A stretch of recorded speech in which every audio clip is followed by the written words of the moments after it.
Chapter 50. He was slightly startled and looked up in surprise. He reached out to hold her chin and turned her face over. Lowering his head, Wuxia saw that her eyes were blurred and deep. There was something wrong. Just as he was lost in his thoughts, Yun Shirshir clung onto his shoulders, leaned in, and eagerly kissed him on the lips. Wuxia narrowed his eyes and subconsciously tried to avoid her, but she hugged his neck tightly and did not let him avoid her. She broke into his mouth without any hesitation. She kissed him fiercely, but there was no technique. She was extremely inexperienced and even clumsy, and she was a little desperate. Just by relying on the raging desire in her body, she ravaged his cold, thin lips as if she was possessed. Her teeth nibbled on his lips, and the tip of her tongue invaded his lips and teased him randomly. Her hot breath burned his breath. Even so, this kiss, which had no skill to speak of, still teased his body to the point where it was hard to endure. Yun Shirshir kissed him crazily. Her kiss slid all the way down to his moving Adam's apple. The tip of her tongue hooked and gently bit him. Wuxia's body suddenly stiffened, and a dangerous look faintly appeared in his eyes. But she was completely undecided. Her empty body was uncomfortably hot. After a series of movements, her shoulder straps completely slipped off.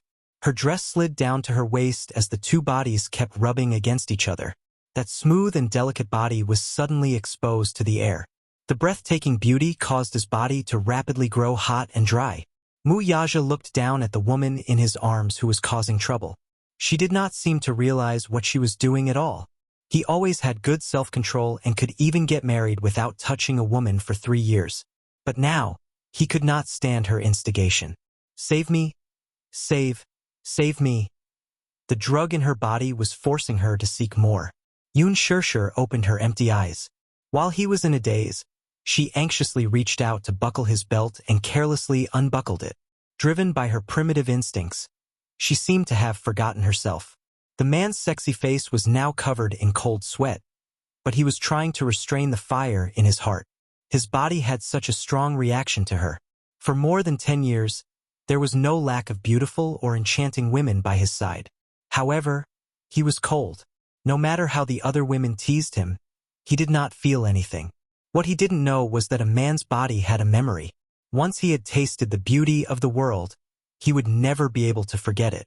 He didn't know what kind of magic was hidden in this woman's body, but she had the ability to make him crave for more. Yun Shirshir's trembling little hands were messing around in his arms, her movements rough and clumsy. She frowned slightly and followed her instincts, but in the end, she did not get the main point. Wuxia's throat tightened, and a numb feeling swept across his waist like an electric shock. This woman was deliberately forcing him to lose control. Hot. So hot. Help me. Help me.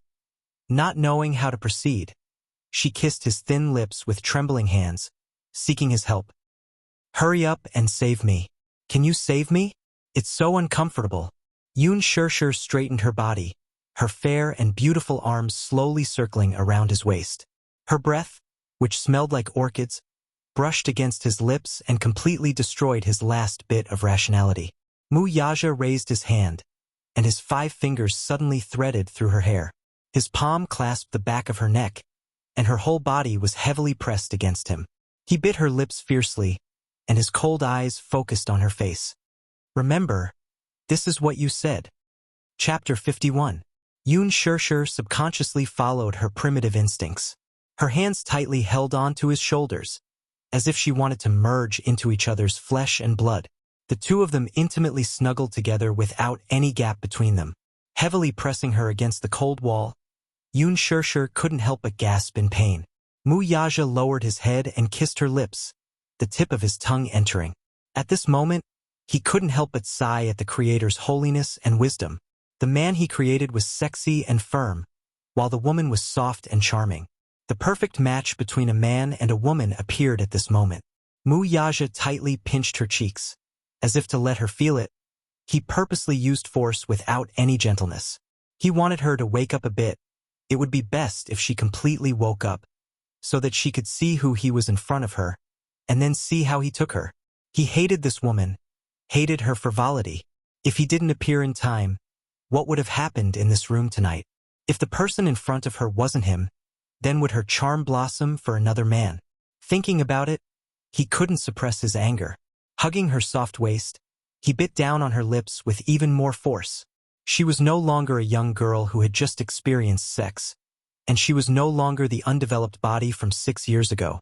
After the breastfeeding period, her figure had already developed.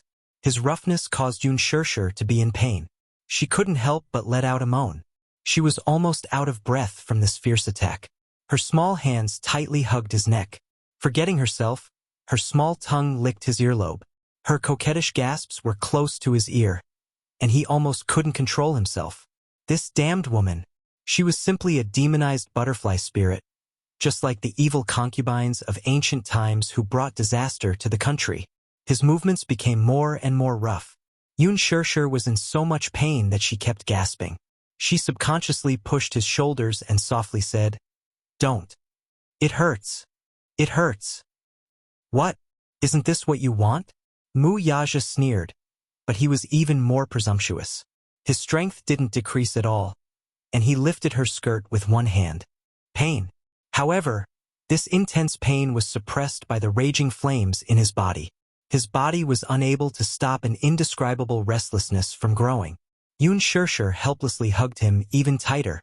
She was panting, and her watery eyes were misty. It was a mess that could not be any worse. It was so chaotic that she couldn't see anything clearly. She could only follow her instincts and keep asking. Lost in love, he held her firmly, but held back. He was not in a hurry to enter, as if he wanted to tease her. Grabbing her chin with one hand, he bit her lips fiercely and smiled wickedly. "If you want it, come in yourself." The two of them pressed against each other intimately. The unparalleled sensory stimulation made her lose everything and even forget who she was. Her breathing quickened and her mind was in a mess. Following her instincts, she tightly held onto his shoulders and slowly lowered her body, until he was completely contained. As if the emptiness was filled, the sudden pleasure surged like waves. She couldn't help but raise her head and gasp for breath. There was a moment of clarity, but she sank into it again. Her body recovered very well. She hadn't been touched by anyone for 6 years. Everything was unbelievably beautiful. Under the influence of the drug, everything was spinning. Mu Yaja's throat tightened. In the midst of the numbness and entanglement, fine cold sweat moistened his thick black eyelashes. It was a perfect fusion. Both of them were extremely sensitive. Chapter 52. The two bodies were entangled together. Soon, both of them were drenched in sweat. Their bodies were already wet. That kind of suffocating feeling was as if the two of them were closely intertwined, as if they were going to blend into each other's bones and blood. It was as if it was extremely dazzling and carefree. Following that, there was an indescribable feeling of pleasure and passion. In the midst of passion, Yun Shirshir climbed over his shoulders, grabbed his broad palm and intertwined her fingers with his. She then pulled his hand to her burning hot cheeks. His palm was a little rough and cold, but it gave her a great sense of relief. She was almost shivering when she pressed her lips against his cold, thin lips. The gentle and warm touch made his heart beat faster. Mu Yaja could not help but hold his breath. He was actually stunned by this intimate kiss between lovers. This time, he did not avoid it. Instead, he pressed his lips tightly against hers and kissed her deeply. He closed his eyes and suddenly opened them again. His dark eyes stared at the woman who was as enchanting as a blooming flower for him. He suddenly hugged her and pressed her on the bed, occupying her to the greatest extent. Yun Shirshir's breathing spilled out from her broken lips. In the end, after he fiercely thrust into her, the person under him trembled and held him tightly. It was as if a white light flashed in his mind. The two of them were finally forced to the dazzling clouds by this extreme wave. It had to be said that the passion-hunting powder's effect was really fierce. Mu Yaja pressed her down and wantonly wanted her for 3 more times. Only then did the effect of the drug dissipate. When he regained his senses from the lingering charm of passion, the sky was already bright. The person in his arms had dissipated the effect of the drug. She was so tired that she fell asleep. Her 2 arms were tightly wrapped around his waist. She was weak and helpless. Both of them were wet and sticky. Her half-wet hair was stuck to his chest and there were some traces of itchiness. Looking at her body, there were ambiguous kiss marks all over her body, as well as the bruises left by him. Every mark was a testimony to the crazy battle that lasted the entire night. He must be crazy. He must be crazy to do this. They had been engaged for 3 years and he had always had outstanding self-control. He had never even touched a woman, but he had lost control over this woman again and again. He was obviously conflicted because he never had any self-control when it came to this woman. More importantly, she was Xiao Yichen's biological mother. Mu Yaja lowered his eyes and his gaze fell on her petite figure. She was so thin and weak that it was pitiful. His large palm gently covered her face. Her face was not even as big as his palm. He wondered what kind of life she had been living for the past 6 years. What kind of life trajectory was it? Back then, that sky-high amount of remuneration was almost the lifetime income of an ordinary person. She should be able to live a complete life, right? However, she was even thinner than 6 years ago. Her face was pale and weak, and her waist was so delicate that it seemed as if he could grasp it with one hand. Had she finished her studies in the past 6 years? Do you have a good job? Does he have a stable family? Or perhaps she would get married? When he thought of this, his heart almost couldn't control itself. His heart suddenly skipped a beat, and for some unknown reason, a strange feeling arose in his heart. Was she married? Damn it! He was actually very concerned about this question. When he thought of this delicious woman, if other people were to touch even an inch of her, a flame ignited in his heart. Chapter 53. Yun Shirshir, who was in a deep sleep, had no idea that the man beside her, who was holding her in his arms, was staring at her sleeping face with a knot in his heart. He sighed helplessly. He looked at the bruises all over her body and decided to wash up with her. He got up, carried her into the bathroom, and cleaned her up. For more than 20 years, he had always been the king in the limelight. He was born with a silver spoon in his mouth and lived a life of luxury. He had always been very particular and had never served anyone. Even his most beloved son was left to the nanny to take care of. He had never taken care of anything other than material things. As a result, his movements were extremely clumsy and he hurt her a few times. Even in her sleep, she still groaned in dissatisfaction like a weak kitten. It also seemed like she was acting coquettishly to him, making a silent complaint. Women were all delicate, and she was no exception. Which woman didn't yearn to be doted on and protected in the palm of his hand? However, in her bumpy life, no man had ever truly doted on her. Seeing her frown slightly, he actually didn't notice that his heart had softened. Even his movements couldn't help but become gentler. In the meantime, he called for room service and ordered the servants to change the crumpled sheets. If Yun Shirshir was awake at this moment and saw the bedsheets that had been through war, she would be so embarrassed that she wouldn't be able to lift her head. When Mu Yaja carried her out of the bathroom, the bed was already clean and new. He carried her to the bed. The person in his arms was lying on his chest, sleeping soundly. In the morning, his assistant had sent the clothes over in advance. At the same time, he had also sent a woman's dress. Naturally, it was also expensive. There was a board meeting in the morning, so he didn't plan to stay any longer. After changing into an expensive suit, he was once again the elite of Empire, the business tycoon of Dishing Financial Group. After a night of sexual intercourse, there was not the slightest trace of exhaustion on his body. Mu Yaja turned to leave, but he heard a piercing ringtone. He looked back coldly. He wanted to ignore her, but he heard a ringtone coming from the pocket of her clothes on the sofa. It was ringing non-stop. The person on the bed seemed to be disturbed by the sound. She turned around and frowned. It was obvious that the loud ringing had alarmed her. He frowned coldly and strode over. He took out his phone from his pocket and hung up without hesitation. A missed call notification popped up on the screen. The man lowered his head and looked at the missed call with the name Yu. Mu Yaja slowly raised his brows. This name clearly sounded like a child's nickname. A strange feeling surfaced in his heart. Could it be that she already had a child? On Yu's 5th birthday, Yun Shirshir bought a children's phone for Yu. It was thin and light with simple functions. In addition to sending and receiving messages, it also had a one-button alarm function. This was so that Yu could contact her immediately in an emergency. At that time, such a phone wasn't cheap. She had bought it so that it could be of use when the child was in danger. She had always been very willing to pour her heart and soul into the child. Wuxia was still in the midst of his surprise when his phone rang again. The words Yu appeared on the screen again. Chapter 54. Yu appeared on the screen again. This time, he didn't hang up but answered the call. The moment the call went through, the little guy's soft voice could be heard. "Oh, Mommy, where are you? You can't find you, Mommy." He seemed to have just woken up as his voice was hazy and childish. "Mommy?" Wuxia raised his eyebrows. This woman really had a child? Could it be that she was already married and had a child? It didn't seem like it. If she was married, why would she go to such places alone in the middle of the night? And a man from the Triads had spent $200,000 on her for a night? Ridiculous. "Mommy? Mommy? Are you there?" Seeing that there was no sound, little Munchkin was a little scared and his voice was filled with danger. "Mommy, where are you? Hurry and answer Yu."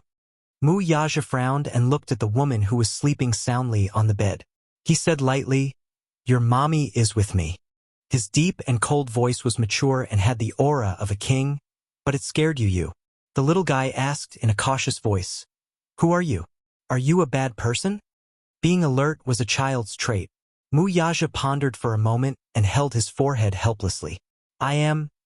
He didn't know how to answer at that moment. He couldn't say for sure. Who was he to her? Was he her employer? That was 6 years ago. He was no longer her employer now. He sneered again. Was he her sugar daddy now? "Why is Mommy with you?" The little guy asked anxiously. "Your mommy is busy." He gave a perfunctory answer. Obviously, he didn't want to waste too much time with this little guy. Really? It was a lame lie, but the little guy unexpectedly believed it. His tone instantly became cautious. "Then Yu, did I disturb Mommy's work?" She subconsciously associated, "I'm busy," with work. What a naive child. "No." Wuxia's tone was gentle.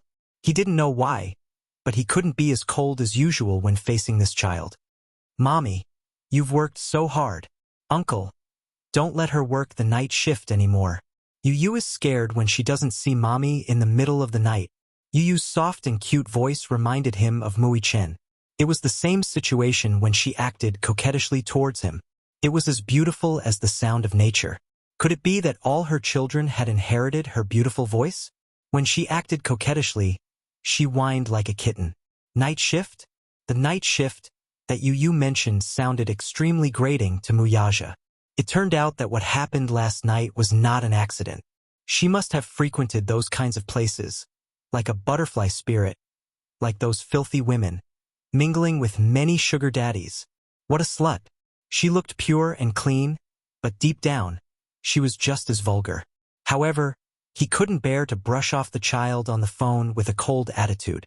He only said indifferently, "I understand. Next time, I won't let your mommy work the night shift." "Eh? Does Uncle have the final say in the company?" "Yes." Yu suddenly laughed and said, "Then, Uncle must be the boss. Since Mommy works so hard, can Uncle give her a raise? Then, he can give her a full-service bonus at the end of the year, some consolation gifts on Women's Day, and some bonuses on Mother's Day. As a boss, you must be generous so that your employees will work hard for you." Chapter 55. What a clever boy. Wuxia didn't know whether to laugh or cry. This child was actually a clever one. "Okay, I'll give you a raise." Coaxing a child was a piece of cake. Just like how he coaxed Xiaoyi Chen, he easily dismissed the little boy. Before hanging up the phone, the little boy didn't forget to take care of him seriously like an adult. "Uncle, please take care of Mommy." "Thank you." After hanging up the phone, Yu stared at the phone in his hand. His eyes suddenly darkened. Yun Shirshir didn't return home the whole night, and the little boy didn't sleep well either. He couldn't see her in the morning, so he was worried. He lied to the teacher that he wasn't feeling well and asked for sick leave. The teacher happily agreed. In kindergarten, he didn't act like he did in front of Yun Shirshir. He was almost a genius with high EQ and IQ. Even the teacher was extremely surprised. What was even more amazing was that this child was not only gifted, but also mature and steady at such a young age. Although he was no different from a 5-year-old child in front of Yun Shirshir, He had no intention of hiding it in front of the teachers and students. While the other children were still struggling to count to 10, he had already solved advanced mathematics questions that even the top high school students couldn't solve. Although it was unbelievable, it was the truth. In fact, although he wasn't even 7 years old, he was already a member of Mensa International. This international organization gathered almost all the geniuses in the world. It was known as the world's top IQ club, and high IQ was the only requirement to join. In the organization, Yu was the youngest, but he had the highest IQ. There were even more shocking secrets hidden behind him. However, Yu usually didn't reveal his talents because Mommy liked his warm and cute side. If possible, he wanted to be Mommy's little god of warmth for the rest of his life. After hanging up the phone, he frowned. Obviously, he felt that this matter wasn't that simple. This man's identity was very suspicious. After hanging up the phone, Wuxia lowered his head and looked at the outdated phone. Without looking at it, he removed the card and threw it into the trash can. He turned around, opened the door, and left. What he didn't know was that he didn't return that night, and the Mu residence was brightly lit. For the whole night, Mu Wanru waited for Wuxia to come home. But this time, she waited until dawn, but he was nowhere to be seen. At this moment, Mu Wanru was sitting in the dining room. The atmosphere was heavy. She was so angry that she wanted to smash something. The servants behind her were all trembling with fear, afraid that they would be implicated. Wuxia's concept of time was very fixed. It was already dark. No matter how big the case was, he would still go home to handle it. Only because, every night, she would accompany Xiao Yichen to have dinner, study with him, and do his homework. This was something that could not be changed. Last night, he missed the appointment for the first time. Xiao Yichen sulked the entire night.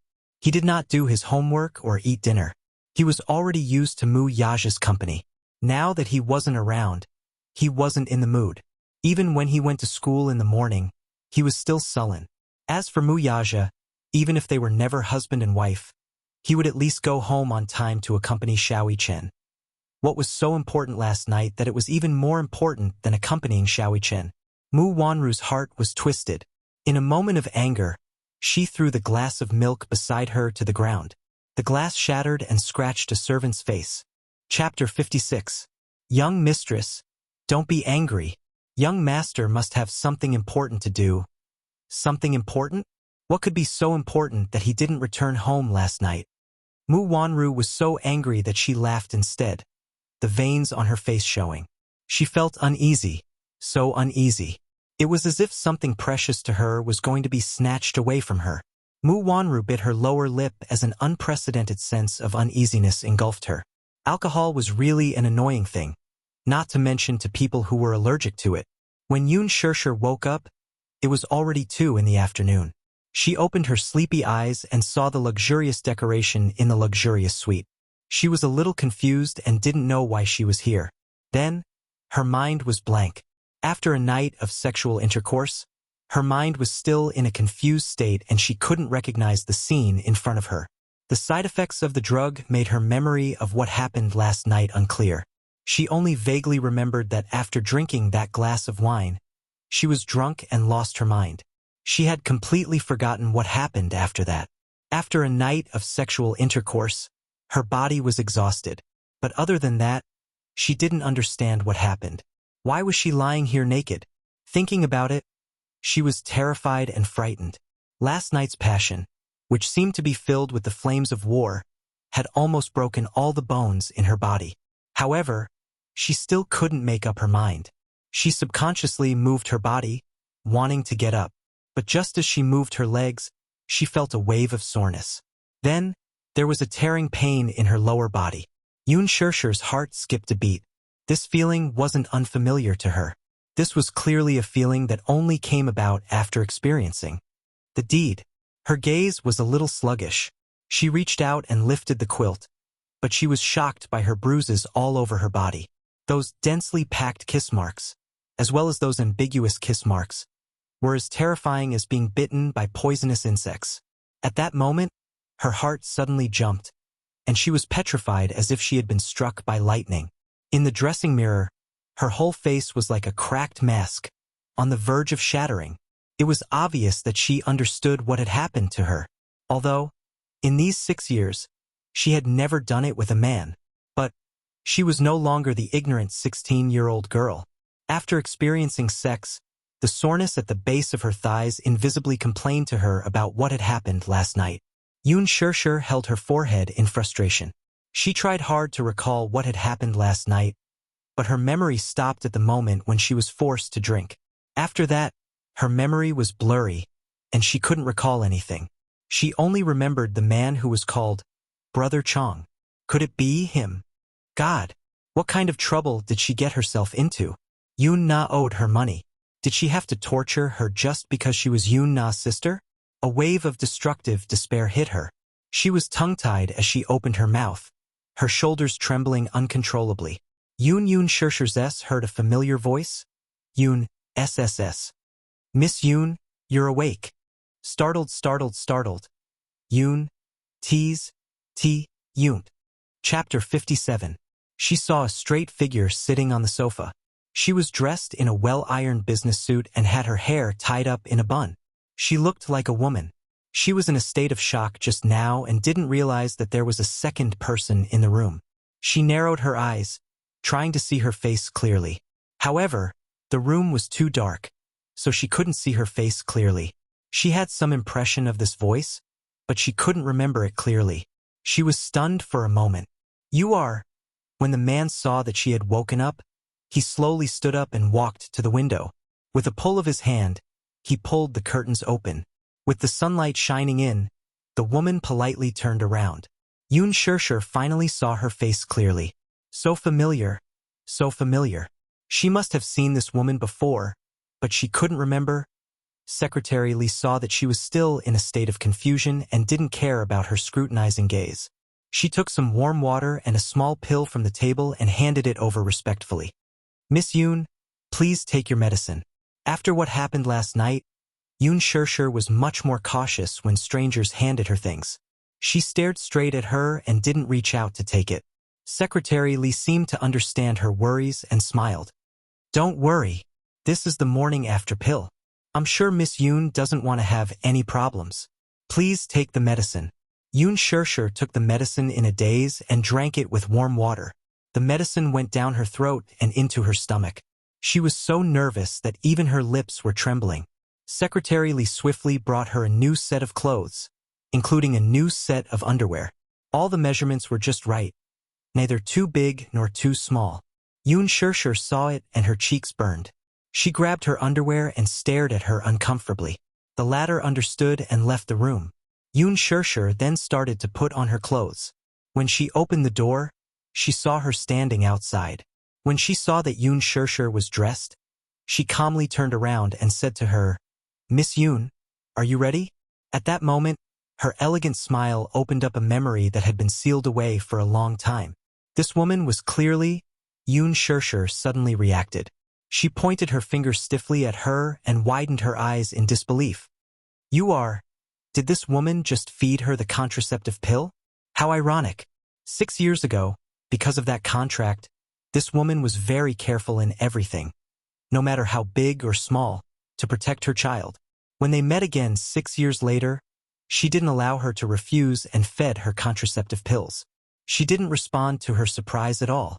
She just smiled and said, The president wants to see you. I won't see him. She immediately refused. I can't see him. I won't. It was impossible for Yoon Shirshir to forget this woman. On the contrary, she remembered her deeply. Although she didn't recognize her at first glance, she still remembered the secretary who had accompanied her for 8 months during her long pregnancy 6 years ago. But for a moment, there were too many doubts and uneasiness in her heart. She didn't understand why the first person to appear in front of her in such a chaotic moment when she opened her eyes was her. Then what exactly happened last night? Was it related to that man? How could this be? That's impossible. But if it wasn't because of this, then what was it? Yu. Could it be that this man knew about Yu's existence? So, he came to find her and asked her for Yu back. Chapter 58. Yu. Oh my God. She couldn't let anyone take it away from her. Yoon Shirshir suddenly realized that it was already afternoon. If Yu didn't see her when he woke up, wouldn't he be worried about her? She subconsciously wanted to touch her pocket. But then she realized that her clothes were no longer her old ones, and her phone was gone. She turned around and wanted to go to her room to find her phone to make a call, but she was stopped by her secretary. "Miss Yoon, what are you? I'm going to find my phone." Yoon Shirshir didn't dare to mention Yu. She was only worried that Yu would be worried about her at home. Lilan smiled and took out a brand new branded phone from her briefcase. She handed it over and said with a smile, "This is your new phone. The SIM card is also in it." The phone was the latest model from Apple. It had a big screen, a fast 4G network, and a fingerprint unlock. It was worth a few thousand yuan. Yoon Shirshir had always used functional phones that cost a few hundred yuan. She was never willing to buy a phone that cost a few thousand yuan. For me? She took it in a daze. She didn't understand why she was giving her a phone. "Yes, your phone is broken. This is a little gift from the CEO. Please accept it." She felt strange. How could a phone be broken? She didn't expect that Mu Yaja would throw it away when he saw that the phone was too outdated. Yoon Shirshir was a little nervous. She felt that the cold phone in her hand was a little hot. She faintly guessed that the man who had sex with her last night was the CEO she was talking about. She was his secretary. If it wasn't for that man, she probably wouldn't have appeared in front of her today to feed her medicine and deal with these funeral arrangements. She had no impression of that man at all. That night, her eyes were covered by someone, so she didn't see his face clearly for the whole night until he left. She could only vaguely make out the outline of his tall figure through the hazy moonlight. He was tall, slender, and handsome. His figure was like a perfect god. However, that night was an unforgettable nightmare for her for 6 years.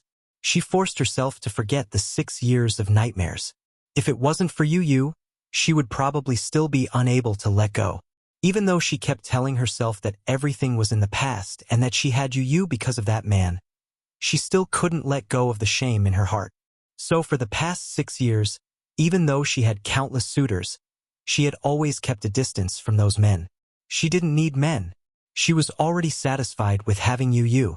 Yu would be her support for the rest of her life. So, no matter what, she had to protect Yu. Even if that man wanted to take Yu away from her, she would not allow it to happen. However, when she heard the word CEO, she felt like she was in a dream. She froze as if she had been struck by lightning. Despite her unwillingness, she was still invited. In front of the Bentley, the door was opened for her. Secretary Lee respectfully gestured for her to get in. "Miss Yoon, please get in the car." In the back seat, the man sat lazily. His posture was noble and elegant, but he did not look at her. Instead, he stared coldly in front of him. His handsome side profile made him look reserved and cold, just like an arrogant emperor. However, even though it was only one meeting, Yoon Shirshir could still recognize him at a glance. Chapter 59. It's him. Is this the employer with a net worth of billions? He's young and stunningly handsome. "Miss Yoon, please get in the car." "Miss Yoon, please get in the car." "Miss Yoon? Miss Yoon." Lilan invited her again, but Yoon Shirshir kept her head down and didn't say a word. She stood still in front of the car and didn't show any signs of moving. Lilan walked over doubtfully and put her hand on Yoon Shirshir's shoulder. She felt that Yoon Shirshir's entire body was trembling slightly and her lips were trembling violently. Lilan was surprised. Is she afraid? Afraid of seeing the CEO? Why? If it were any other ordinary woman, they would be shocked to see the CEO. However, she could see that Yoon Shirshir was trembling. "Miss Yoon?" She carefully pushed her shoulder as she half pushed and half forcefully invited her into the car. Yoon Shirshir wanted to hide. She really wanted to turn around and run away from this satanic man. However, her legs were stiff. Lilan's actions didn't allow her to dodge at all. It was as if she was forced into the car. She bit her lips and clenched her fists tightly as she got into the car. Bang! The sound of the car door closing. He had locked her in his world. It was as if she was isolated from the world. At that moment, she felt as if she was in an ice cellar. She felt cold from head to toe. So helpless. She was afraid. She was afraid that this man would dig out her ribs and take away her beloved Yu. Yun Shirshir was so nervous that she was trembling all over. She lowered her head anxiously and didn't dare to look up at him. Her mind was in a mess.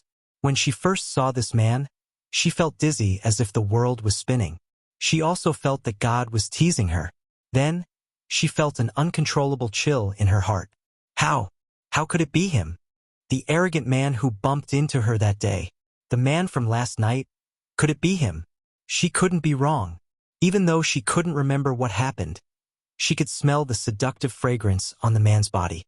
The president wants to see you. Recalling Li Lan's respectful words, Yun Shirshir's heart is terribly cold. Why does he want to see her? Or was it just as she had guessed? That this man knew about Yu's existence and was here to ask her for Yu back. At the thought of this possibility, Yun Shirshir felt her vision darken, and her heart sank into the abyss of despair. There was no movement in the carriage for a long time. The rustling sound of a fountain pen rubbing against a piece of paper could be heard. The atmosphere was so tense that it was almost suffocating. Yun Shirshir's forehead was covered with fine sweat, and her palms were soaked with cold sweat. She opened her mouth, wanting to break the strange silence. But to her chagrin, she realized that she had such an intimate relationship with him. But she didn't even know this man's name, or even his surname. She closed her eyes tightly and opened her mouth in defeat. She said in an obscure voice, "President, Sir, you." Before she could finish speaking, she was forcefully pulled by him. Her vision turned upside down, and before she could understand what was happening, she was pulled onto his body, and in an extremely ambiguous position, she was tightly overlapped with him. Chapter 60. Yun Shirshir sucked in a gasp of shock. She looked up in shock, only to meet his deep and dark eyes. The man smiled and reached out to clasp her chin, forcing her to meet his deep gaze. His enchanting and slender fingers caressed her slightly pale lips, and he heavily pressed his lips against hers, until she let out a painful gasp. He smiled again, the corners of his lips forming a sexy arc as his thin lips tugged upwards. He was wearing a well-ironed black shirt and a pair of slender trousers. The top two buttons of his shirt were slightly unbuttoned, faintly revealing the wild and beautiful curves of his muscles. He was tall and straight. Even in such a spacious space, it couldn't help but seem a little narrow. That innate imperial aura made the atmosphere in the entire car become oppressive. Yun Shirshir looked at him evasively and suddenly felt that it was a little difficult to breathe. This was her employer from 6 years ago? Previously, because she had been blindfolded, she didn't have any impression of this man. But now that she saw him, he was younger than she had imagined. Moreover, he was shockingly handsome and had a heroic spirit. However, his bewitching eyes and deep smile made her feel even more uneasy. Wuxia studied the various emotions that surfaced on her face with great interest. Uneasiness, fear, shock, and surprise. She seemed to be shy. But more than that, she was afraid. However, it was precisely this kind of naive reaction that made people feel that she was so cute. It wasn't that kind of pretentious. This kind of cuteness, sometimes, could make men want to cherish her. Sometimes, it made people want to ruthlessly ravage, violate, or even conquer her, so that they could enjoy her aggrieved and coquettish expression. Realizing that his gaze was getting deeper, Yun Shirshir's heart tightened and she looked down. Her eyelashes were trembling slightly, and her eyes were somewhat flustered. Her small hands were tangled together, and she looked very pitiful. However, her expression was extremely seductive. Looking at her, he thought of last night's passionate night. Thinking of this woman's shy and coquettish manner under his body, his lower abdomen inexplicably heated up. His body couldn't help but yearn for her. He even wanted to do her ruthlessly in this car. As he thought of this, he moved and held the back of her neck. He pressed down heavily on her and kissed her soft lips. He sucked away her warm breath and the tip of his tongue domineeringly entered her mouth. He hooked her lilac and lingered endlessly as he wantonly sucked her saliva from between her lips and teeth. This extremely aggressive kiss scared her to death. Panicking, she hastily placed her small hands on his chest and pushed him away with all her might. This only served to further ignite his ambition to conquer her. This kiss was deeper and more passionate until she was almost unable to breathe. He finally let go of her. However, Wuxia couldn't bear to let her go just like that. Hence, with some longing, he bit her little mouth, which was slightly swollen from his invasion, and licked her lips to appease her. Yun Shirshir was a little dazed by this kiss. She stared blankly and only regained her senses after some time, her cheeks burning up. Her reaction was really clumsy. She was even stunned and didn't know how to respond. Chapter 61. He believed that even if her acting skills were perfect, she wouldn't be able to pretend to be so original. Wuxia had a playful look in his eyes. Could it be that after these 6 years, this girl still hadn't truly transformed into a woman? However, he was satisfied. At least for now, this woman's beauty was still his alone. Seemed like he was no different from a normal man. He pitied such a pure and gentle girl, but he also liked her coquettish manner last night. He chuckled and teased, "Why are you so shy?" The man's voice was mature and pleasant to the ears. It was mellow and extremely magnetic, but it made her heart skip a beat and her cheeks turn red. Seeing her like this, it was even more interesting. He smiled, but his words were even more explicit. "Last night, when we were in bed, you weren't like this." Wuxia caressed her soft waist and, intentionally or unintentionally, lifted the corner of her skirt. His big hand reached in and rubbed her smooth back, invading the city. Yun Shirshir was shocked. She hurriedly pressed down on his hand and stopped him. Don't. He looked up. His gaze was deep and dark, but there was a glimmer of light. Don't be like this." Yun Shirshir rejected him seriously, unlike other women who wanted to reject him. "That's not what you said yesterday." Yun Shirshir lowered her head in shock. Only then did she realize that she was sitting on top of him. She realized that their posture was a little too intimate. She finally retreated a little uneasily, but her waist was held tightly by his big palm. Thus, this time, she couldn't avoid it. Her heart sank as she said softly, "I'm sorry. Yesterday was an accident. I don't know what happened either. Anyway, if it caused you any trouble, I'm really sorry." He interrupted her lazily. "I'm very satisfied." When she looked up in surprise, there was a sky-high check in front of her. The amount was written in the column of 2 million. She looked at the bold and beautiful signature at the bottom of the check, Wuxia. Yun Shirshir was stunned for a moment. She didn't understand his intention. She smiled awkwardly and said, "Sir, what do you mean?" She was really in a mess. Why did this man give her a blank check? What did he mean by that? Could it be that he was treating her as that kind of woman? Yun Shirshir's eyes couldn't help but be tainted with a trace of anger. She couldn't wait to get out of the car right now and run as far away as possible from this man. The man's lips curled up mockingly. Yun Shirshir's doubts became another meaning in his eyes. What? Is 2 million not enough? What? Yun Shirshir was even more puzzled. Woman, are you really innocent? Or are you pretending to be innocent? The man pinched her chin, so hard that tears came out of her eyes. What I'm asking is this check enough to buy you for one night? When Yun Shirshir heard this, she was stunned for a long time and did not react for a long time. Wuxia thought that she thought the price was too low. Is it not enough? He paused for a moment. His well-defined jaw looked cold and heartless at this moment. Every word of his was like the tip of a knife, cutting into her dignity. Then how much do you need to buy you for one night? A villa, a bungalow, a Mercedes-Benz. Whatever you want, just tell me. I have it all. Chapter 62. Are you mistaken? Yun Shirshir suddenly laughed coldly, her face full of anger. Sir, what do you think I am? A prostitute with a price tag? I'm sorry. I'm not. I don't want your money. Saying that, she struggled hard, trying to break free from his restraint. Her resistance, in Wuxia's eyes, became another method. This woman, could it be that she knew how to play hard to get to arouse a man's desire to conquer? This woman said that she didn't lack money. Then what was last night? That man bought her for 200,000. He offered 100 times, 1,000 times more.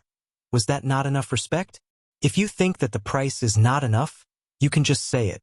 Whatever you want, I will satisfy it one by one. But don't come up with such a clumsy lie. Wuxia said coldly. I don't want it. Do you think I want to go to your villa? Yun Shirshir held back her tears and sneered. What you said? I don't want it all. Keep it for yourself. Then what was last night? If you are a pure woman, why did you lie on someone else's bed? Wuxia suddenly laughed cruelly. He bought you for 200,000. I offered 220 million. It is already a great gift to you. Thinking of last night, if it wasn't for him, then what kind of situation would she have with that disgusting man? She was obviously a woman who would do anything for money, but why did she pretend to be virtuous in front of him? Gift? When Yun Shirshir heard that, she was stunned and as stiff as a rock.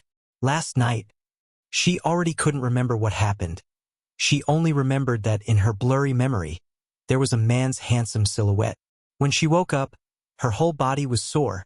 She was no longer a girl, so she knew clearly what happened last night. But no matter what, it was an accident. It wasn't up to this man to interrogate her. Who did he think he was? That he was her master? Could it be that because of this accident, this man gave her an unpardonable death sentence and believed that she was a woman who only cared about money? Or, in his eyes, she was such a lowly woman? What? Don't tell me you want me to be grateful for your favor? Yun Shirshir suddenly smiled coldly. On her pale face, the pair of beautiful and clear eyes were dim like a black jade covered in dust. So, Mr. CEO wants to buy me.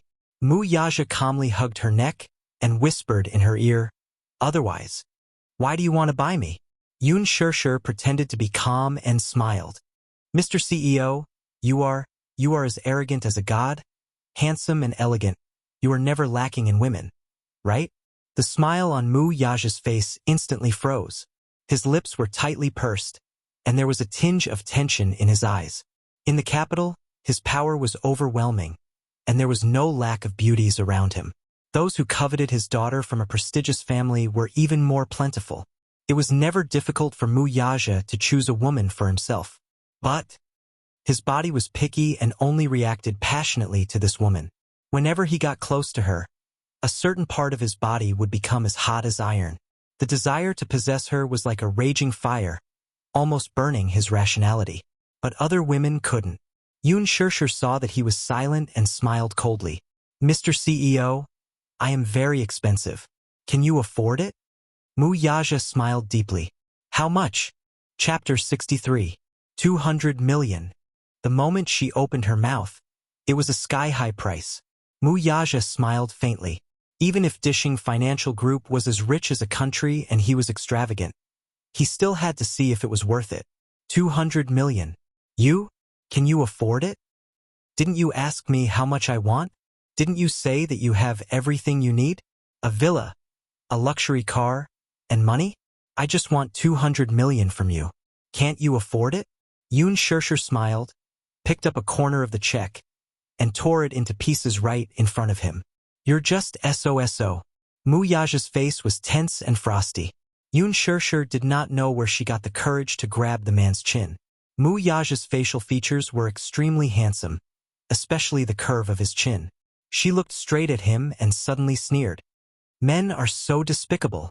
You're guarding your heart, but you want to spend money to buy a woman. Mr. CEO, don't you know that what you buy is never true? How much is your heart worth? Wuxia suddenly became interested. He found this woman very interesting and asked back, 200 million. Is it worth it? Yun Shirshir's smile grew colder. Right in front of him, she tore the check in her hand into pieces and threw them at his face. No one's heart can be clearly priced. If you want it, Yun Shirshir paused and used her fingertips to poke at his heart. At least exchange it with your here. Wuxia was still in a daze. Yun Shirshir suddenly pushed him away, unlocked the car door at lightning speed, opened the door, and jumped out of the speeding Bentley. Fortunately, the Bentley happened to hit a traffic signal and was not going fast. Yun Shirshir got up from the ground, covered her bruised elbow, and ran away without looking back. Her fluttering white dress was like a fluttering white butterfly, beautiful and moving. The Bentley came to an abrupt stop. The secretary, who was sitting in the front passenger seat, was stunned when she saw the girl jump out of the car. Her heart was already filled with shock. In the capital, Chairman Mu had always beckoned with his finger. No matter if it was a young model, a diva, or a young lady from a prestigious family, they would always be overwhelmed by his favor. However, the CEO had always been cold and had never taken a fancy to any woman. If he took a second look at a woman, her heart would probably jump out of her throat. In the entertainment empire controlled by the Mu Group, any artiste in the circle who was involved in a scandal with the president would be hyped up by the entertainment reporters. But this girl rejected him from 1,000 miles away. What was he thinking? If she could catch the CEO's eye, she would not have to worry about wealth and glory for the rest of her life. It didn't seem like she was playing hard to get.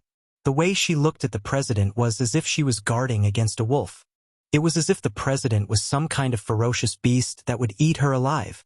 Thinking of this, she smiled and said, "Chairman Mu, this girl is really stubborn. She's different from the other women." From the bottom of her heart, she admired this girl who was humble on the surface but proud on the inside. Mu Yaja retracted his gaze and did not linger any longer. His eyes were filled with coldness. "Drive!" The Bentley started slowly and sped away. When Yu saw that Yoon Shirshir had not returned home, he went out and wanted to get a new phone. The children's phone that Yoon Shirshir had bought for him was too childish. At the crucial moment, he wanted to use technology to locate Yoon Shirshir's location, but there was no way. He was born with a gift, so his learning ability was very good since he was young. Chapter 64. When Yu was 4 years old, he was already able to assemble his own supercomputer. Even the top scientific laboratories could not compare to his advanced system. Although he was not even 7 years old, his achievements had already attracted the attention of the world. However, all of this was a secret that he had buried deep in his heart. When he passed by the bookshelf, he accidentally caught a glimpse of an entertainment magazine. Yu's gaze was inexplicably attracted by the handsome man in the magazine. He gently tiptoed and took down the brand new magazine. He skimmed through it. The title was "Mysterious Woman Hooks Up with Mu's Crown Prince, Has a Secret Rendezvous in the Middle of the Night, Suspected Secret Relationship Exposed." The cover of the magazine was a candid shot of a handsome man and a slender girl with a blurry figure at the entrance of a hotel. The mysterious woman was none other than Lu Yushi, who was now known as the new starlet. Lu Yushi rose to fame because of her scandal with Heavenly King Guxingzi. At that time, her scandal with him was unparalleled and it was on the front page of the 3 major entertainment media. After that, she signed a contract with Worldwide Entertainment in a high-profile manner and took on a movie that Worldwide Entertainment invested in. She became famous overnight as the female lead in the movie and was known as the Goddess of Huanyu. The public speculated that Worldwide Entertainment was willing to promote her because she had an ambiguous relationship with the person in charge behind Worldwide Entertainment. And this person was Mu Yaja. As for how the magazine was able to capture this picture, it was probably mostly due to luck. They had always wanted to gossip about Lu Yushi's mysterious private background, but they had inadvertently captured this ambiguous picture. Mu Yaja had never been involved in any scandals before, so it was rarely published in the newspapers. It was precisely because of the influence and prominent status of the Mu Corporation, coupled with the fact that he had always been mysterious, that most of the news about him was just groundless speculation. Moreover, if any newspaper or magazine dared to publish a scandal about him, they would probably receive a negotiation call from the Mu Corporation the next day. However, what attracted Yu's attention was not the title, but the man in the photo. His facial features, eyebrows, eyes, and even his demeanor were 80% similar to his own. It was as if they were cast from the same mold. "Oh." Yu widened his eyes in disbelief. He looked at the cover of the magazine and subconsciously touched his little face. There was a strange and suspicious look in the depths of his eyes. The same deep and captivating eyes, the same exquisite and straight nose, and even the same thin lips. Yu's mind was in a mess. Damn it. Similar. Too similar. It was as if they were carved from the same mold. He and this man were simply copying and pasting. With many doubts in his mind, Yu left the bookstore and bought the magazine. As he walked down the street, he lowered his head in thought. Suddenly, a Bentley drove by. The old man sitting at the back of the car leaned on his cane and leaned back with a solemn expression. However, when he inadvertently cast his gaze out of the window, he caught a glimpse of an extremely familiar figure. "Stop!" he yelled, and the driver was shocked. He slammed on the brakes and stopped the Bentley by the side of the road. "Master, what's wrong?" The old man sat quietly and looked out of the window. His gaze was like an eagle's. Chapter 65. He watched as the child slowly walked past the car. Little Munchkin's handsome side profile, deep facial features, and the way he looked deep in thought. The elegant curve of his lips and his refined temperament were exactly the same as Mu Yaja's when he was young. He was even carved from the same mold as Xiao Yichen. If it weren't for the different temperament between his eyebrows and Xiao Yichen's, elegant, deep, mature, and steady. He even thought that this child was Xiao Yichen. He was slightly surprised. This child's appearance was so similar to Mu Yaja's. He was about 6 or 7 years old, and he could tell that he came from an ordinary family. How could there be such a coincidence? A gentle breeze blew past, and the child's silky hair brushed past his face. He raised his head slightly and took a closer look. This was definitely not a coincidence. The old man reached out to open the car door. When the chauffeur saw this, he hurriedly got out of the car and walked over to help him. However, the old man pushed him away and walked quickly toward the child with his cane. The chauffeur hurriedly followed. Old Master's health wasn't good, and he had to go to the hospital regularly every month. Before leaving, young Madam had repeatedly told him to take good care of Old Master. He couldn't let anything go wrong. Yu walked at a steady pace, but he gradually distanced himself from the old man. The old man pointed at him, and the chauffeur hurriedly strode forward. He grabbed Yu's sleeve and stopped him. "Stop right there." Yu was blocked by an unfamiliar man. He didn't know what was going on and stopped in his tracks. However, due to his good upbringing, he smiled elegantly. "Uncle, what's the matter?" An old man's voice came from behind him. "Child, turn around and let me take a look at you." When Yu heard this, he casually turned around and smiled at the old man. He was very cultured and knew how to be polite and respect the old man. The old man looked to be in his 60s. Although he didn't look very energetic and was a little thin, his gaze was sharp. Although there was no expression on his face, he exuded a dignified aura without being angry. His entire person exuded an extremely dignified and intimidating aura. It was obvious that he was a man who had experienced the wind and rain. With one look, one could tell that he was a big shot when he was young. Sizing up the child at such a close distance, it was simply unbelievable. This child was already so big. Could it be that he was Mu Yaja's illegitimate child? How is this possible? Aja had always been heartless to women. How could he have such a big child with another woman behind his back? She looked like she was carved out of the same mold as Xiao Yichen. Unbelievable. "Child, what's your name?" Yu smiled elegantly. He did not know why, but he did not like this old man staring at him. His thin lips curled up slightly. Although he was smiling, his eyes were cold and distant. "Grandpa, before my mommy left, she told me not to talk to strangers." The old man was shocked. This child's eyes and tone were shockingly mature and steady. His boldness and demeanor did not resemble that of a 6 or 7-year-old child. He was just like Mu Yaja when he was 9 years old. He was smart, deep, and mature. His deep gaze was extremely similar. "Who's your mommy? Tell me." "Who my mommy is has nothing to do with you." After he finished speaking, he curled his lips into a smile and turned to leave. However, the chauffeur stopped him again. The chauffeur was a martial arts practitioner. He did not know his limits and hurt him. The smile on Yu's face immediately turned cold. Chapter 66. He lowered his eyes and glanced at the arm in front of him. The corners of his lips curled up and his thick eyelashes drooped down, perfectly concealing the playfulness in his eyes. "Grandpa, are these the subordinates you've trained?" Yu glanced coldly at the chauffeur beside him and said calmly, "Aren't you afraid of losing your cool by letting your subordinate make things difficult for a child?" The old man stared at him for a long while before turning his head and waving his hand. "Hi, don't be rude." The chauffeur immediately understood and retracted his arm. Yu straightened his sleeves that were crumpled by the chauffeur and turned to leave. The old man stared blankly at his back as he frowned and pursed his lips. "Old master, hi." Find a way to investigate this child's background. The old man ordered as he tapped his cane. He had to investigate this child thoroughly. This was because his intuition told him that there was no mistake. This child was definitely the blood of the Mu family. When he reached home, Yu put down his school bag and put on his teddy bear apron. He moved a small stool over and started to get busy in the kitchen. He cooked, washed the vegetables, turned on the stove, and fried the wok. Little Munchkin stepped on the stool and held a large spoon in his hand. In less than an hour, a meal that was comparable to a 5-star restaurant's was served on the table.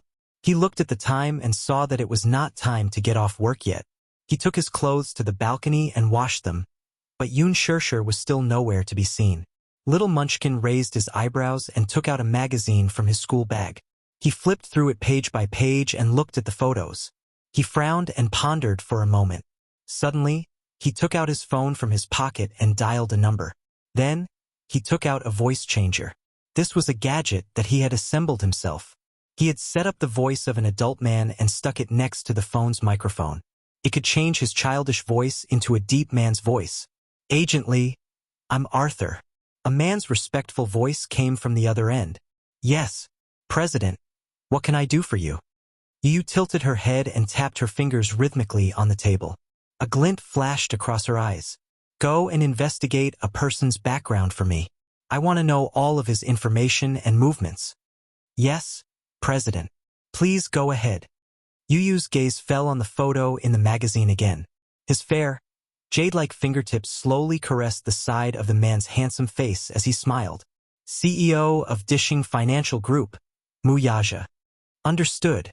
Everything, no matter how big or small. Please make a report and send it to my email." "All right." Yun Tianyu ended the call and fell into deep thought. He never believed that there would be two identical leaves in the world. He also didn't believe that there would be a man in this world who looked so similar to him. He even faintly suspected the relationship between this man and him. Regarding his father, it wasn't that he had never asked his mother about it since he was young, but his mother had always treated him as a child and had never told him the truth. She only said that his father was a military officer who had gone to the front line but had disappeared without a trace. In fact, this was not the first time he had suspected that his father was someone else. He didn't care who his father was, though. Mommy was enough for him. He didn't care if he didn't have a daddy. In any case, with or without him, his life would not change at all. Right? Chapter 67. However, just because he did not care, it did not mean that he was not curious. Children had an inexplicable sense of respect and reverence for their fathers since they were young. Yu had also had such fantasies. How could he not wish to be like other children? To return home and have a loving father and mother who would protect him and form a warm family with him? However, for as long as he could remember, he had seen his mother living alone. There was no man in the family who could support her, and she was bullied. That time, he had seen a father accompanying his son to watch a remote-controlled racing car in the park. He had yearned for it so much. However, the more he yearned for it, the more he could not get it. Over time, his reverence for his father had turned into resentment. Now, the concept of a father did not matter to him. It was fine as long as he had his mother. It did not matter if he did not have a father. He did not care. Now, he had everything. No one would have guessed that although he was only 6 years old, he was already the largest shareholder of Luxi Holdings. Luxi Holdings was the world's largest toy supplier. Its supply chain was spread across North America, Europe, and Asia. Many children were proud of owning toys from Luxi Holdings. He held 60% of the shares of the board of directors. Not only that, he was also the chief toy designer of Luxi Holdings. Every toy he designed became the new favorite of children and became popular all over the world. While other children were playing with their toys, he was already worth hundreds of millions. However, Yun Shirshir was still in the dark about all this. She just lacked an opportunity to tell him the truth. While she was deep in thought, the doorbell rang. Then, there was a dong sound. It sounded like someone had slumped against the door. Then, there was Yun Shirshir's weak voice. It sounded like she had been ravaged. Yu's eyes flashed. The scheming look on his face disappeared and was replaced by the cute and innocent smile he always had in front of Yun Shirshir. He ran to the door, opened it, and threw himself into his mother's arms. "Mommy, let's go home. Yu waited so long for Mommy." When Yu raised her head, she saw Yun Shirshir, who looked haggard but was still forcing a smile. Yu, Mommy is back." Yun Shirshir was exhausted. As soon as she entered the house, she heard the sound of the washing machine running. The warmth of home immediately surrounded her and drove away the haze of the night.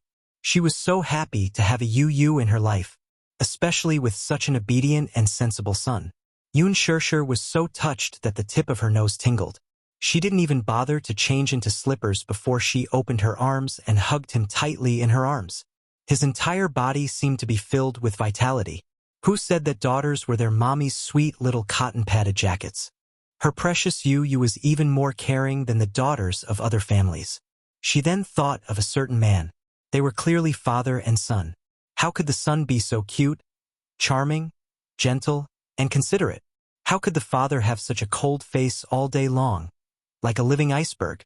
Genetics really couldn't be trusted. Yun Shirshir looked at Yu's face. Suddenly, Mu Yaja's enlarged version of Yu's handsome face appeared in front of her eyes. Her heart instantly shrank. Chapter 68. Yu couldn't help but worry when he sensed that she was sensitive to her emotions. "Mommy, what's wrong with you?" "Nothing. Don't worry, Yu. Mommy will protect you well and won't let anyone take you away from Mommy." Yu was stunned. He frowned slightly and a thoughtful look flashed across his eyes. However, it disappeared quickly and he regained his gentle smile. "Mommy, what are you saying? Yu has always been Mommy's baby. You will always be Mommy's baby." Yun Shirshir was touched and comforted when she heard that. She didn't dote on her precious son for nothing. She cupped little Munchkin's face and kissed him passionately. "Baby, Mommy loves you so much." "Stupid Mommy, come in quickly." The cold wind was blowing gently outside the window. Seeing that Yun Shirshir's nose was red from the cold, Yu couldn't help but give her a sideways glance. He immediately went in to prepare slippers for her. Yun Shirshir entered the house and threw her bag on the sofa. However, she caught a glimpse of the magazine on the table. In that instant, she saw the cold-looking man on the cover, and her face turned pale instantly. "Yu, what's on the table?" "It's just an entertainment magazine that I bought casually." Yu smiled and walked to the table calmly. He kept the magazine in his bag calmly. Yun Shirshir heaved a sigh of relief. "Yu, don't buy such rubbish entertainment magazines in the future. You can't imagine how the adult world is like." Yu couldn't help but laugh when he heard that. He didn't even bother to roll his eyes. Although he was young, he was no less experienced than his mother. He knew better than Yun Shirshir how dirty the adult world was. Yu set the table for her, scooped a bowl of rice for her, and placed her favorite dishes in front of her. His service was top-notch. No matter how big or small, he took good care of her. Yun Shirshir enjoyed her precious son's service with a clear conscience. Her heart was so full of satisfaction and happiness that it was about to overflow. "Stupid Mommy, hurry and eat." Yun Shirshir picked up the bowl and wolfed down the food. Yu glanced at her coldly with a look of disdain. Her table manners would scare a group of people away. She was usually quiet and demure when she socialized and compared it to what she was doing now. "Mommy, be more demure. You have to be more reserved when you eat. You have to eat your food." Yun Shirshir, however, did not think much of it. This was their home. Why should they be so reserved? "Don't worry, we're not so much." Yu learned how to cook when he was 4 years old. He was a good learner and could make delicious dishes just by looking at a recipe. Until now, he could easily cook French, Western, and Chinese dishes. His cooking skills were comparable to those of a star-rated chef. Yun Shirshir always ate what he cooked. Sometimes, when she went to the restaurant, she felt that the food made by the chef was tasteless. This made her even more worried. She could not live without Yu. In a way, she was a successful mother for being able to raise such a son. In another way, she was a mother but did not do any housework at home. Her son, on the other hand, was proficient in all aspects of housework. She was really a failure of a mother. However, Yu did not eat. He just looked at Yun Shirshir quietly. Suddenly, he crossed his arms and supported his chin lazily. He smiled and looked at her. Mommy, Yu, can I ask you a small question? Yoon Shirshir did not think much of it and ate a mouthful of rice. What's the question? Yu smiled. Who is my daddy? Chapter 69. Before she could finish her question, Yoon Shirshir choked on a mouthful of rice, and her face flushed red. Yu smiled elegantly. He nonchalantly scooped a bowl of soup for her and thoughtfully patted her back. Yoon Shirshir hurriedly drank 2 to 3 mouthfuls before she could swallow it down. She then looked at Yu with a look that said, "Do you know something?" Why did he suddenly ask this question? Could it be that the child's sharp senses had detected something? Yu could see the panic and helplessness in her eyes at one glance. He then gave her an innocent smile that said, "I don't know anything." Yoon Shirshir smacked her forehead. Yu had asked her this question when he was very young. At the crucial moment, she casually made up a lie to dodge his question. Hence, after so long, she could not remember what she had answered back then. If her answer was different from back then, and Yu remembered it, would it not be contradictory? After hesitating for a moment, Yoon Shirshir decisively changed the topic. "Hey, baby, come over and massage mommy's shoulders. My back is aching after a long day of work." As soon as she said that, she saw Yu giving her a disdainful look. Yoon Shirshir broke out in cold sweat. Yu, what's with that look? She felt guilty for staring at him like that. Yu sighed. "I really don't know what to do with mommy." He got up and sat beside Yoon Shirshir, massaging her shoulders with his little fists. Yoon Lan secretly heaved a sigh of relief. She had finally gotten away with it. Little did she know that the little boy, who was behind her, was looking at her guiltily. Yoon Tianyu carefully observed her expression. Seeing her doubtful look, he slowly said, "I called you this morning, but why was it an uncle who picked up?" "What?" Yoon Shirshir was stunned. Could it be that man? Who is that uncle? Yu's childish voice made her extremely nervous. Yoon Shirshir cautiously asked, "Did that uncle say anything else? Did he ask for your name?" "No. Even if uncle asked, you wouldn't tell him." Yu pouted. "Didn't mommy teach you not to tell strangers my name?"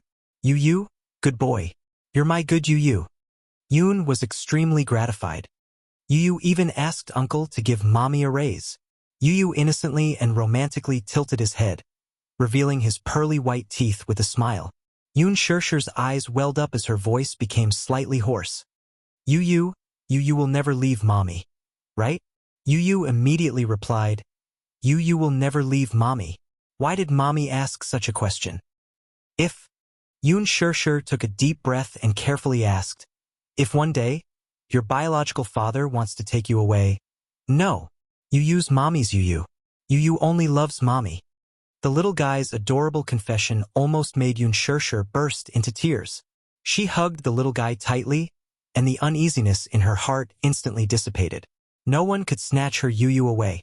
No one could snatch him away in this lifetime. Yoon Shirshir said apologetically, "Yu, no matter what, mommy will never leave you alone at home again." Yu was hugged so tightly that his little face turned red.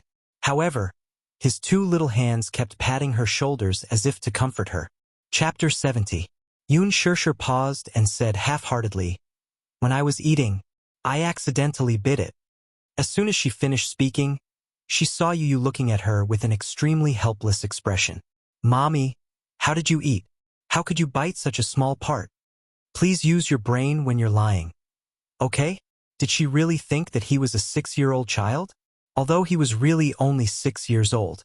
Yoon Shirshir felt awkward when the child saw through her lie, but she still coaxed him. It was really a bite, although she didn't bite it herself. However, Yu was just as sensitive as his father. He narrowed his eyes and asked, "Who bit you?" Yoon Shirshir felt a headache coming on at the thought of that man. Genetics was a wonderful thing. At this moment, the father and son were so similar. She laughed dryly and said, "Mommy accidentally bit it." Seeing that she didn't want to talk about it, Yu didn't force her to explain it to him. He only pursed his lips and said, "Mommy, if anyone bullies you, just tell Yu. Yu will protect mommy." Yoon Shirshir could not help but laugh. This child was clearly only 6 years old, but sometimes he gave her the illusion that he was more mature than she was. It was as if his mind was more mature than hers. He was calm and composed. However, she didn't think much of it. She just thought that Yu was worried about her. Touched, she kissed his forehead and hugged him. Yu smiled warmly, but his heart was throbbing with pain. Mommy was still so young. At this age, she should be enjoying the beauty of youth. But she had to face the burden of maturity at such a young age. For him, she studied and worked while raising him. She had tasted the taste of hardship at a young age. When she was breastfeeding, she couldn't bear to leave anything good for him. Life was slow, and she was so tired that her body almost collapsed.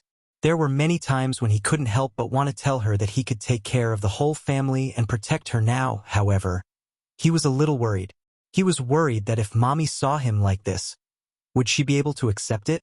Would she not look at him like he was a monster?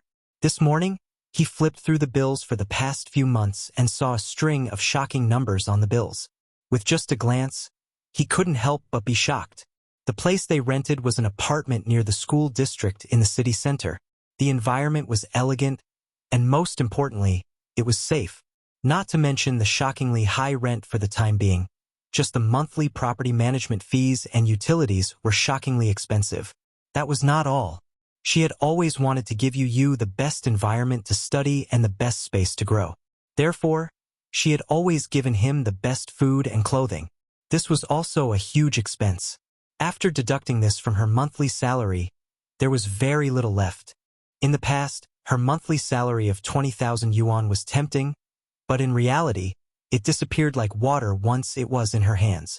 Mommy, don't work so hard in the future. Yu's heart ached when she saw this. If Yu doesn't go to an aristocratic kindergarten or an extracurricular class, life won't be so difficult. Yu's gaze softened as she spoke. But last time, I heard from Auntie Xiao Shui that acting used to be Mommy's dream. If Mommy still has dreams, Yu will definitely support Mommy. Okay, but don't frown every day. Yu's heart will ache for you. Yun Shirshir smiled apologetically and pretended to be relaxed as she clapped her hands. Eat. Mommy was wrong.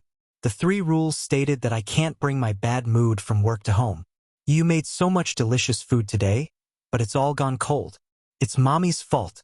As she spoke, Yun Shirshir smiled and started eating. Yu sat quietly at the side. Her eyes were like crescents, and they seemed to be filled with a circle of fragmented moonlight. Yun Shirshir had always been strong in the face of setbacks, so she quickly erased all the unpleasant scenes from her memory. Chapter 71.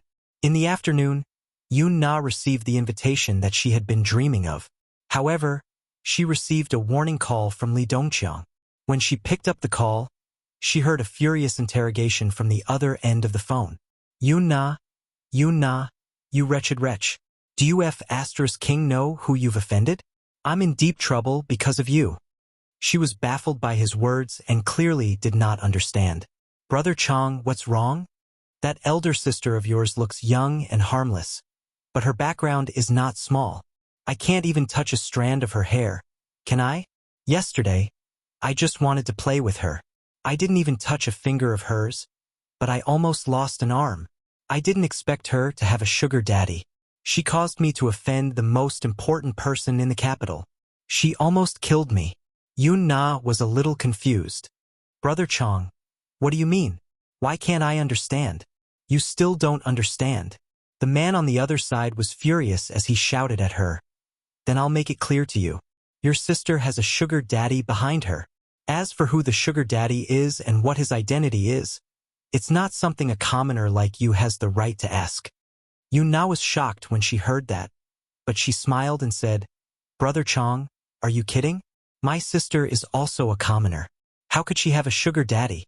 She also has a child from a previous marriage. I don't know which bastard she had with outside. How could a woman like her have a sugar daddy? You must be kidding. Yun Na's face was full of disgust when she thought of Yun Shirshir. Wasn't she just a pair of used shoes? Was Brother Chang joking with her? Ha! Do you think she's you? Your sister's trash is the type of woman that many big bosses like. Let's not talk about it anymore.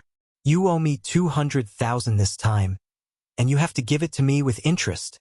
If you don't pay it back in 2 days, I'll go to your door and collect the debt. With that, he hung up the phone fiercely. Don't, Brother Chong. Yun Na was stunned. It was obvious that she had not recovered from her shock. At night, Yun Shirshir brought Yu back to the Yun family. Just now, when she passed by Yun Na after entering the house, Yun Na saw her and got angry, so she bumped into her hard. Yun Shirshir almost fell to the ground. She clenched her fists and turned around. Her eyes were cold, and she was no longer as patient as before. Yun Na glared hatefully at her and said in disdain, "You blind B***tch. Unexpectedly, "Pa!" Yun Shirshir sneered as she slapped the other's face with a crisp and forceful slap. Yun Na stared at her blankly. She actually hit her.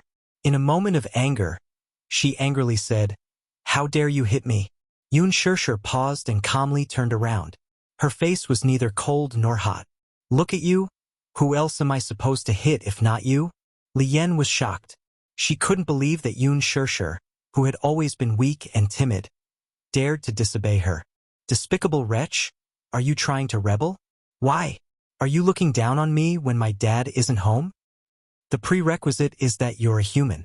Yun Shirshir curled her lips and retorted curtly. Yun Na was furious and raised her hand high to slap her. "B***tch. I'll kill you. Pa!" The slap landed on her face. Fortunately, Yun Shirshir dodged in time, so it didn't hurt or itch.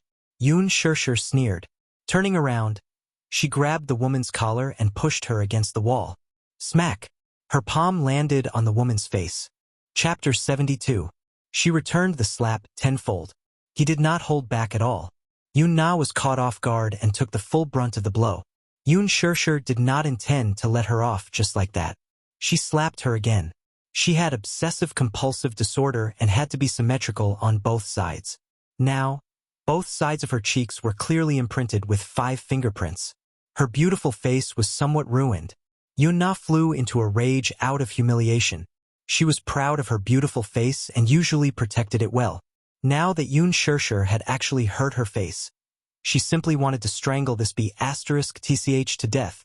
She rushed forward to wrestle with her, but Yun Shirshir grabbed her wrist and twisted it in the opposite direction. Yun Na cried out in pain and tried to grab her hair. "What are you all doing?" An angry roar came from the door. Yun Yeching stood at the door and looked at the chaotic scene in the living room. His eyes were red with anger. "Stop it, all of you. Are all of you rebelling? Dad." When Yun Shirshir saw him return, she immediately concealed the originally cold expression on her face without a trace. In the blink of an eye, an aggrieved expression appeared on her face. "Yun Na is too much." As she spoke, she even sobbed a few times as if she had suffered a great grievance. Yun Na was dumbfounded. With Yun Shirshir's character in the past, she would swallow her teeth and never complain to Yun Tianho, no matter how aggrieved she was. Now, she had learned to pretend to be innocent. Yun Na was flustered. Her face was still burning. Who was the one who had gone overboard?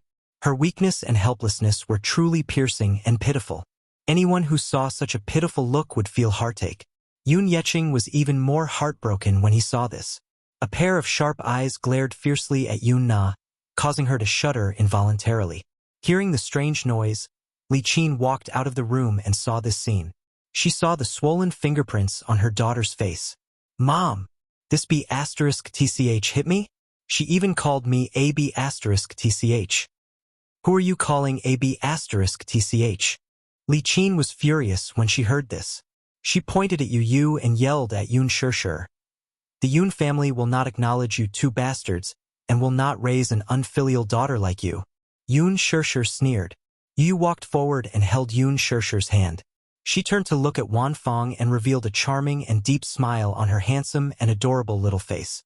"Auntie, don't worry. I'll take care of Mommy. You don't have to worry. You have money. You should think about how to take care of your face." Hearing this, Li Qin's, Li's, Yun Shirshir's. She was originally beautiful, but after giving birth to Yun Na, stretch marks appeared on her face. In addition, she was middle-aged, and her appearance was no longer as beautiful as when she was young. No matter how she maintained her beauty, it was useless. You used poisonous tongue stabbed right into her sore spot. Look at this child. She looked so innocent and adorable at such a young age. Yet she could say such vicious words. She choked on her words. You? You looked up and tugged at Yoon Shirshir's sleeve. Her tender voice was innocent and harmless. Mommy, do you know what disgusting means when disgusting mommy opens the door for disgusting? Yoon Shirshir asked with a smile. What does it mean? Yu glanced at the mother and daughter nonchalantly and said, It's disgusting to the core. Hearing this, Li Qin realized that the child was mocking her. Furious, she rushed forward and raised her hand to slap Yu. But Yoon Shirshir grabbed her wrist. You unfilial daughter. How dare you hit my daughter? Do you want to hit me as well? Yeching, look at Nana's face. It was slapped by this little b*****. Without waiting for him to respond, she lifted her head to look at him. Yes, I slapped her. But your daughter is restless outside. She gambles and takes drugs. She's in debt and caused me to lose my job. Yesterday, she almost caused me to. She did not continue speaking in her embarrassment. You can say that I'm born to a mother but not raised by one. You can say that I live and eat your food. But I'm not a lowly servant who has to listen to your whims and be used by you. I have my dignity. How can you enslave me like this? Yoon Shirshir said with forbearance. Chapter 73. You? Li Qin was speechless for a moment. These words coming out of her mouth were what Li Qin had told her in the past. And she actually remembered them all. In the past, Yoon Shirshir was too weak and could be bullied by any Tom, Dick, or Harry. Things were different now. She would no longer tolerate and give them a taste of their own medicine. Whatever they had treated her in the past, she would return it to them one by one. Li Qin could not take it anymore. She walked over and grabbed her arm. But before she could speak, Yoon Shirshir glanced coldly at Li Qin's hand on her shoulder and expressionlessly ordered, Take your hand off me. Her tone was filled with inviolable arrogance. Li Qin was stunned and widened her eyes in shock. She was infuriated by her cold attitude. Do you still see me as your mother? Yoon Shirshir snorted inwardly, but she put on a sweet smile and said, Didn't you say that I was born without a mother? You've never admitted that I'm your daughter, but now you're asking me if I see you in my eyes? Li Qin finally could not take it anymore and said unhappily, Humph. It's a good thing that your mother didn't raise you when she gave birth to you. Otherwise, she'd be angered to death to see you bring back a little B****-starred child. Yoon Shirshir's cold eyes revealed a dangerous look. Ha! You should be more concerned about your daughter. Ask her what trouble she has caused you outside. Yoon Na hurriedly fanned the flames and said, Dad, look at that. She's framing me? Yoon Shirshir, you B****tch. Not only did you hook up with other men outside, you even imitated others and gave birth to a child out of wedlock and even brought back an illegitimate child. How unfilial. How many people will point fingers at the Yoon family if this matter gets out? They'll say that the daughter of the Yoon family was spoiled by men outside and gave birth to a B****-starred child alone. Now, you're here to frame me for taking drugs outside. Do you have any evidence? This Yoon Na had always been good at putting on a show. She was a two-faced villain behind the scenes. Ever since she was young, she liked to tease her, bully her, and ostracize her along with Li Qin. She even deliberately made up stories about her in front of Yoon Yeching to sow discord between them. Dad, do you believe her? Or do you believe me? Yoon Shirshir stared at him, determined not to give in this time. Dad, don't listen to this bitch's nonsense. You have to believe me. I'm your biological daughter. Shut up. Yoon Yeching could no longer hold himself back. He had always believed in Yoon Shirshir unconditionally because he had always seen her compromise for the greater good. He did not expect that she had suffered so much when he was not at home. Li Qin, I think you're getting worse and worse. Shirshir is still a child. You're so cruel and merciless. Where's your conscience? When Yoon Yeching saw that Yoon Na was not retorting and was only cowering in a corner guiltily, he naturally understood that she was feeling guilty. Sure, gambling and taking drugs? Yoon Na, you've really made Dad proud. It's not like that, Dad. Let me explain. Yoon Na said with teary eyes. Shut up. You B****-starred. Yoon Yeching was so angry that his face turned pale. He gave Yoon Na a hard slap across her face. That night, Yoon Yeching gave Yoon Na a hard slap in front of Li Qin for the first time. The belt lashed across her back, leaving a mark of disappointment for her failure to live up to his expectations. Even after leaving the Yoon residence, Yoon Shirshir could still hear the hoarse sobs of Yoon Na, who was kneeling outside the living room door. Since she was young until now, Yoon Na had never suffered such humiliation, and she probably hated him to the bone now. These punishments were nothing to Yoon Shirshir. The things that Li Qin and Yoon Na had done to her in the past were still engraved in her mind.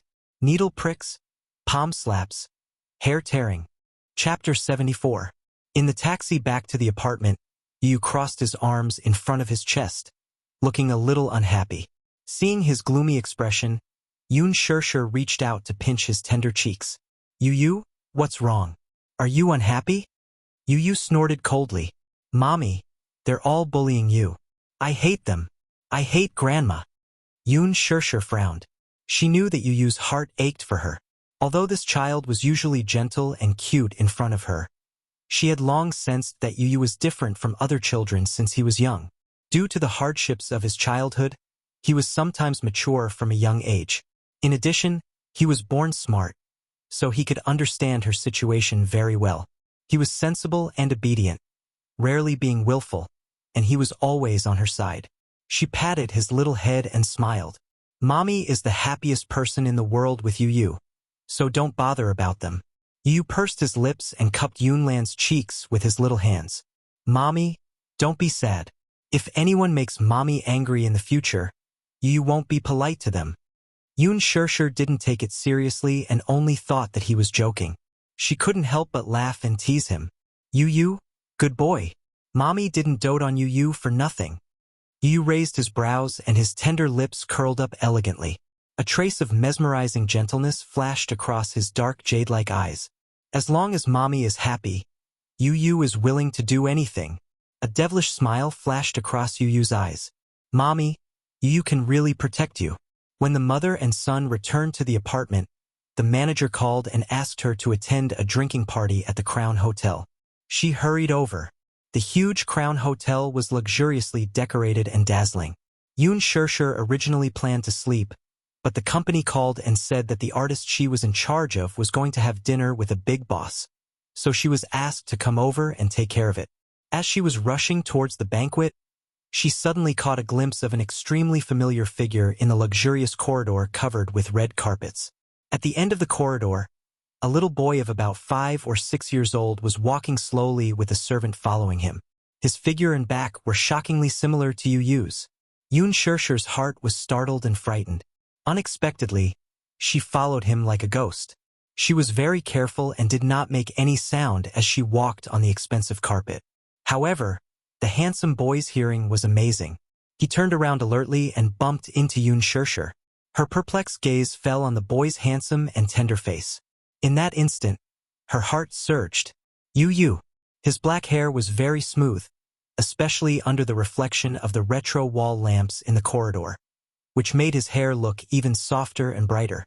With fair skin, rosy cheeks, a high-nose bridge, and a small red mouth, the little guy's facial features had the beautiful and deep lines of a European descendant, but it did not lose the gentle aura of an Asian. He had a pair of big, watery eyes with long, curved eyelashes that were thick and soft, long and curly, and slightly upturned like 2 black feathers. His black jade-like pupils were as bright as the galaxy, ethereal and mesmerizing. They were also like dazzling diamonds, without a trace of impurities and breathtaking. However, there was only coldness in his eyes now. Although he was young, he had the aura of an emperor. His exquisite facial features were exactly the same as Yu's. The only difference was that between the 2 children, one was deep and cold, while the other was gentle and elegant. Chapter 75. This child. Could it be? Yoon Shirshir was taken aback by the conjecture in her heart. 6 years ago, she signed a contract with that man and gave birth to twins. As Yu was born prematurely, her breathing was weak when she came out. A careless nurse mistook her for no signs of life. Her brother, on the other hand, was taken away by that man. Yoon Yeching had erased all traces of Yu. It was already a blessing for her to be able to keep Yu by her side. However, as a mother, she could not afford to ignore her own flesh and blood. For the past 6 years, She had been secretly sketching the outline of another child she had never met in her mind. This child must be very similar to Yu. He must have the same eyes, nose, and beautiful face as Yu. However, he didn't expect that the two children were so similar that they were carved from the same mold. Yun Shirshir stared at him in a daze. Unknowingly, tears welled up in her eyes. She never thought that she would be able to see this child again in this lifetime. There seemed to be an intimate bond between mother and son. It was like a bond. Mu Yichen's character was like Mu Yaja's. He never liked a stranger staring at him so blatantly. However, looking at this woman who was suddenly defeated in front of him with tears streaming down her face, his cold and hard heart softened in an instant. "Who are you?" Mu Yichen turned around and sized her up suspiciously with a wary look on his face. Yun Shirshir heard his young voice, which was very similar to Yu's. For a moment, she could not help but walk toward him. Mu Yichen retreated vigilantly, subconsciously not letting her near him.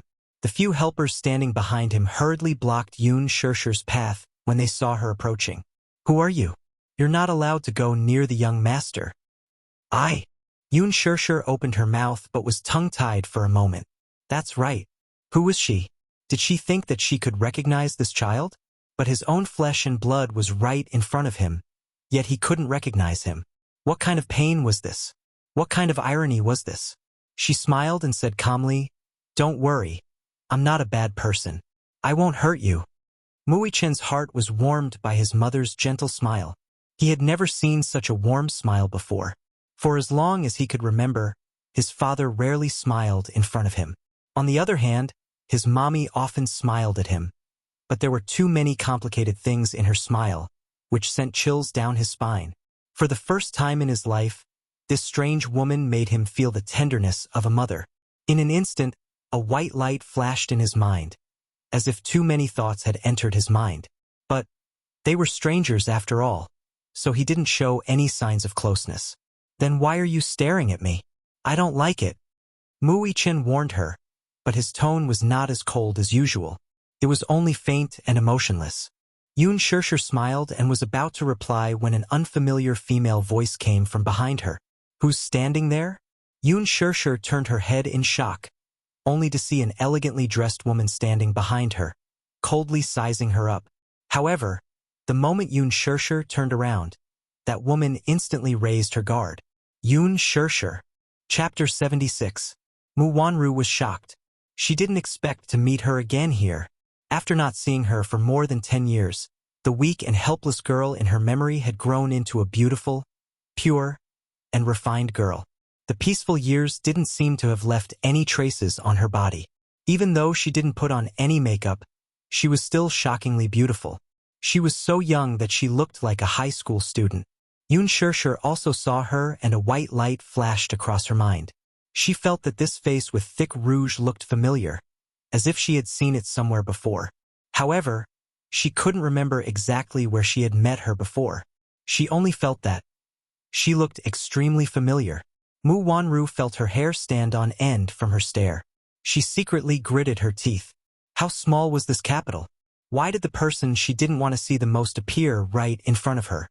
Ever since she found out that Mu Yaja was investigating her identity, she had been plotting how to get rid of this thorn in her flesh. Now, it seemed that enemies were bound to meet on a narrow road. She pursed her red lips and attacked Yun Shirshir step by step. She asked in a condescending manner, "Who are you? What are you doing in this hotel? Did you register at the front desk? What's your occupation? What's your identity? You're dressed so shabbily. Do you have the right to step into this 6-star hotel?" I'm an artist's assistant at Huanyu Entertainment." "Which artist? What's her name?" Mu Wanru didn't have the patience to listen to her. She only wanted to chase her away and not appear in front of her and Xiao Yichen. "Mommy." Mu Yichen calmly called out from behind her. Yun Shirshir instinctively turned around and suddenly realized that this child wasn't calling her mommy. Mu Wanru expressionlessly pushed Yun Shirshir away and walked in front of Xiao Yichen. Her face was no longer cold and indifferent. Instead, it was filled with motherly tenderness. "What's wrong, baby?"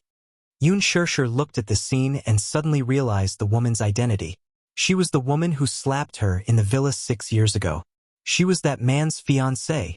Because she was infertile, she chose to be a surrogate in order to continue the family line. That scene was still fresh in her mind. He still remembered that this woman looked down at him as if she was looking at a lowly beggar. "I'm tired. I want to go home," Xiao Chen said briefly. He was a man of few words. Mu Wanru smiled and said, "Good. I'll ask Auntie Gue to bring you back." Auntie Gue hurriedly stepped forward to take Xiao Yichen's hand and was about to leave when the little fellow suddenly turned around and looked deeply at Yun Shirshir. His thin lips were tightly pursed as he followed Auntie Gue out.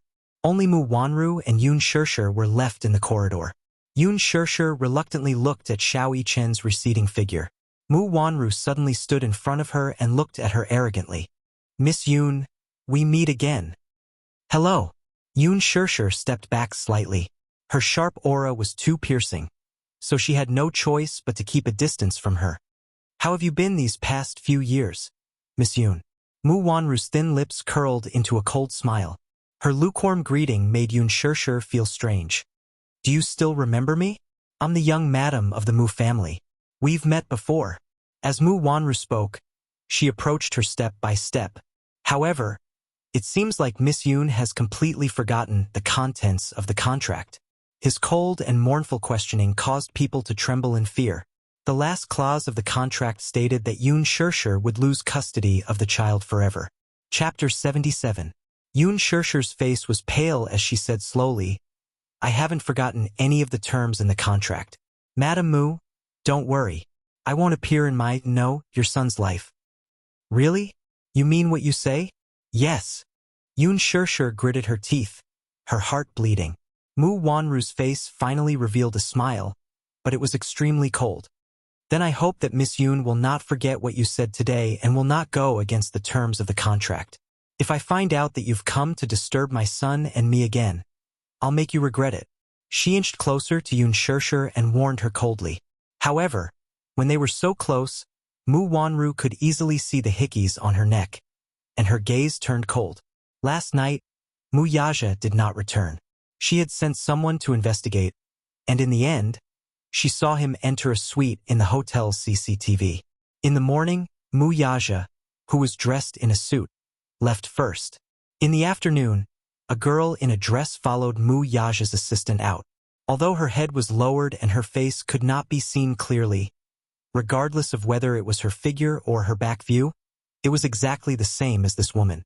At this moment, looking at the ambiguous hickeys on her neck, Mu Wanru could not help but let her imagination run wild. The more she thought about it, the angrier she became, and the veins on her forehead bulged. *TCH. She raised her hand and was about to slap her. However, a childish voice came from behind her. "Mommy, I've been waiting for you for a long time." For some reason, Xiao Yichen had returned and coincidentally saw Mu Wanru raising her hand to slap her. He raised his voice to stop her. Mu Wanru was shocked. When she turned around to face the little munchkin, her face was full of gentleness. "Yichen, didn't you ask Auntie Gue to bring you home?" "Mommy, aren't you coming home for dinner?" Xiao Yichen sized her up with a strange expression. She didn't know if he was protecting Yun Shirshir or for some other reason, but he said calmly, "Daddy said that he'll come back for dinner tonight." Hearing this, Mu Wanru didn't want to waste any more time on Yun Shirshir. She would have plenty of opportunity to verify the facts of what had happened last night. However, she would not let Yun Shirshir off so easily. Sooner or later, he would make her disappear completely from the capital. This thorn must be completely eradicated. Thus, Mu Wanru turned around and glared at her fiercely. Then, she picked up Xiao Yichen and left with him. Yun Shirshir couldn't come back to her senses for a while. So this child's name is Yichen. For a moment, too many complex emotions surged in her heart. They were sour and bitter. It was such a heart-wrenching thing to see her own flesh and blood calling another woman mommy. However, she still remembered the terms of the contract from 6 years ago. After giving birth to this son, they were destined to be strangers for the rest of their lives. It was cruel, but she had to do it. The Mu family was big and had a big business. How could she compete with them? She didn't have the right to be this child's mommy. Yun Shirshir took a deep breath, threw her thoughts to the back of her mind, and rushed to the dinner. On the roadside, a Bentley was parked at the intersection. This was a global limited edition car. One look and one could tell that the owner of this car was either rich or respectable. There was a black leather sofa and an expensive Saxon carpet under the feet. At the side, a small wine cabinet displayed expensive wine and vodka. Under the light, they shone brightly. Chapter 78. A man was sitting upright beside him. He was none other than the board representative of Luxia Holdings, Lee Hanlon. Lee Hanlon's facial features were very beautiful, handsome, and elegant. However, his expression was a little ugly, especially when he looked at the 6 or 7-year-old child beside him who was extremely mature. His expression became even more strange. He really did not expect that one of the most mysterious shareholders of Luxia Holdings was really a 6 or 7-year-old child. He did not believe it at first. How could it be? When he was 6 or 7 years old, he was still playing with mud. What was wrong with children nowadays? Had their genes mutated? He was so small and looked like he had just been weaned for a few years. Yet he was already worth hundreds of millions. Luxia Holdings used to be a toy company in Europe that was on the verge of bankruptcy. A year ago, it was acquired by Hurricane Group. In a short period of time, it rose rapidly and became a world-class toy factory. Once Luxia Holdings toys were listed, they became popular all over the world. All the children were proud to own a toy from Luxia Holdings. Who would have thought that the toys that those children loved so much were actually developed by a 6-year-old child? Who would have thought that the biggest shareholder of Luxia Holdings was actually a little boy who had not even finished kindergarten? F***CK. It was too surreal. Who would believe it? However, that was the truth. This shareholder was always mysterious and unpredictable. No one had ever seen his face. He only knew that after Luxia Holdings was acquired by Hurricane Group, this shareholder was given power and 60% of the company's shares by Hurricane Group. He was the chief designer of the company's system that was still in development. Until 2 hours ago, when he was summoned by this mysterious shareholder and rushed over, he only saw a little kid who was not even as tall as his waist. When Yoon Tianyu revealed his identity to him, Lee Hanlon lost his composure and screamed in disbelief. It was only when the little boy took out his voice changer that he verified his identity. If his real identity was revealed to the public, the board of directors would go crazy. Lee Hanlon was still a little confused. Yu took a straw and sipped on his cola. He lowered the car window slightly and caught a glimpse of a familiar figure from the corner of his eye. It was extremely familiar. Rather than saying that it was familiar, it would be better to say that it was exactly the same. At the end of his line of sight was a little boy in the same grade as him. A woman was holding his hand as they walked to the front of the Lincoln, and the woman carried him into the car. The little boy was wearing a small suit, and his back was cold. He could only vaguely see his exquisite facial features, which were extremely similar to his, except that his eyebrows were extremely cold. Yoon Tianyu's eyes widened in a daze as he furrowed his brows. Why did this boy look exactly like him? The Lincoln started moving slowly. Yoon Tianyu immediately ordered, "Follow that Lincoln in front." Director Yoon. Lee Hanlon quickly corrected himself and said respectfully, "What's wrong? Keep up." Yoon Tianyu ordered in a tone that brooked no objection. Yes. The Bentley quickly started, stepped on the accelerator, and caught up with the Lincoln. Following closely behind, the distance between them was not far. Yoon Tianyu, who was sitting in the back seat, slowly asked, "Have you found out anything about the person I asked you to investigate a few days ago?" "Yes. All the information is here." Lee Hanlon respectfully handed over the materials. Yoon Tianyu casually took the thick stack of information and flipped through it expressionlessly. The more he read, the more solemn his eyes became. The Lincoln drove into the capital's wealthy district, Shermao Champagne Lake. This was where the most expensive villas in the capital were located. The people who lived here were of noble status and were worth hundreds of millions. Rumor had it that the average price of a villa here was 500,000 yuan per square meter. It was so expensive that it made people speechless. The Lincoln limousine drove in without any obstructions. The Bentley was stopped at the entrance, however. Yun Shan-Shi was heavily guarded, and ordinary people were not allowed to enter. The security guard stopped the car. Li Hanlin lowered the window and was about to speak when the security guard at the entrance saw Yun Tianyu. His expression immediately became respectful. So young Master Mu is back. The license plate was unfamiliar, but the security guard mistook Yun Tianyu for the Mu family's young master. Naturally, he did not dare to slight him. Who dared to stop the Mu family's young master's car? Many doubts flashed across Yun Tianyu's heart when he heard this, but his face remained calm as he greeted, "Hello, uncle." Chapter 79. The security guard was flattered and quickly greeted, "Hello, young master. Please come in, young master." His impression of the Mu family's young master had always been arrogant and indifferent. He would never greet a mere security guard. Now, he was truly shocked. The security guard let them in, and the Bentley slowly drove through the entrance. When the Lincoln came to a stop in front of a quaint and luxurious villa, Li Hanlin instructed the chauffeur to pull over. "Director Yun, what's going on?" Li Hanlin asked cautiously. Yun Tianyu shushed him, indicating for him not to speak. He rolled down the car window and leaned against it to look out. When the little boy alighted from the car, the servant at the entrance hurried to welcome him. His brows furrowed slightly. There were too many questions in his mind at that moment. Mu Wanru alighted from the car as well. When she looked up, she saw Mu Yaja standing at the entrance. He was tall and imposing, but without his suit, he did not seem to be the empire's elite in the business world. His snow-white shirt accentuated his exquisite features.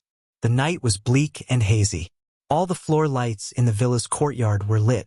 The atmosphere was warm. Mu Yaja squatted down slightly and smiled gently at Mui Chen. He rarely smiled. Usually, he did not smile and always gave others the impression of coldness. However, it was only in front of Xiao Yichen that he would show this rare tenderness. His beautiful almond-shaped eyes were deep and mesmerizing, and his sexy thin lips curved into a doting smile. It was simply irresistible. A father's warmth was like a harbor. It made one feel incomparably at ease. He flew to North America the day before yesterday to attend a meeting, so he hurried back home after returning. Xiao Yichen was originally angry with him. He waited for him the whole night, but he did not return. His daddy actually did not keep his promise. Accompanying him for dinner, doing his homework, and not talking about work at home were the 3 rules, but he did not abide by them. However, under Mu Yaja's doting gaze, the accumulated haze in Xiao Yichen's heart finally dissipated. The little guy rushed into the man's arms and wrapped his little hands around Mu Yaja's elegant neck. He muttered, "Daddy." Yun Tianyu, who was sitting in the car, stared at her in a daze. His eyes were unnoticeably moist. However, when he saw Mu Yaja take out a beautifully wrapped gift from behind him, Xiao Yichen opened it in surprise. It was the remote-controlled racing car that he had been looking forward to. It was Laji's best-selling toy for the new season, and many children dreamed of owning one. "Wow, this is Laji TK01 smart remote-controlled racing car. Thank you, Daddy. I'm so happy." Mu Wanru slowly walked over, squatted down beside Xiao Yichen, and kissed his forehead. "Baby, let Daddy assemble it with you. Okay? All right." Mu Yaja smiled dotingly. "Baby, have you forgiven Daddy?" Daddy is the best. Yichen loves Daddy the most." This heartwarming scene undoubtedly stung Yun Tianyu's eyes. It turned out that a father was such a warm existence. The TK01 smart remote-controlled racing car was a product that Yu had painstakingly designed. When it was put into production, the online pre-orders had exceeded hundreds of thousands. The one he saw at the mall that time was just a domestic imitation of a remote-controlled racing car. He was only researching it, but he did not expect his mommy to mistakenly think that he liked it and insisted on buying it. In fact, he did not like toys. He was no longer interested in these things, which were somewhat childish to him. What he envied was having a daddy who could patiently assemble and play with him. What he yearned for was merely companionship. Chapter 80. What he yearned for was merely companionship. Yun Tianyu's little hand gripped the windowsill, his eyes filled with desolation. He did not even know what to do. All these years, he had thought that he did not have a father, but now, his father was right in front of him. Just like how Yun Shirshir would always picture a child she had never met before in her heart. More than once, He had pictured his father's silhouette in his mind. He must be very tall, with good-looking eyes and a tall nose. He must look dashing in a suit. That was because his kindergarten teacher always praised him for his good looks. His father must be even more dashing. In fact, this man was really handsome. Even he was mesmerized by him. In his heart, he was also looking forward to it. How great would it have been if he had been his father 6 years ago? Unfortunately, Yoon Shirshir's gentle words suddenly echoed in Yu Yu's mind. You will never leave mommy, right?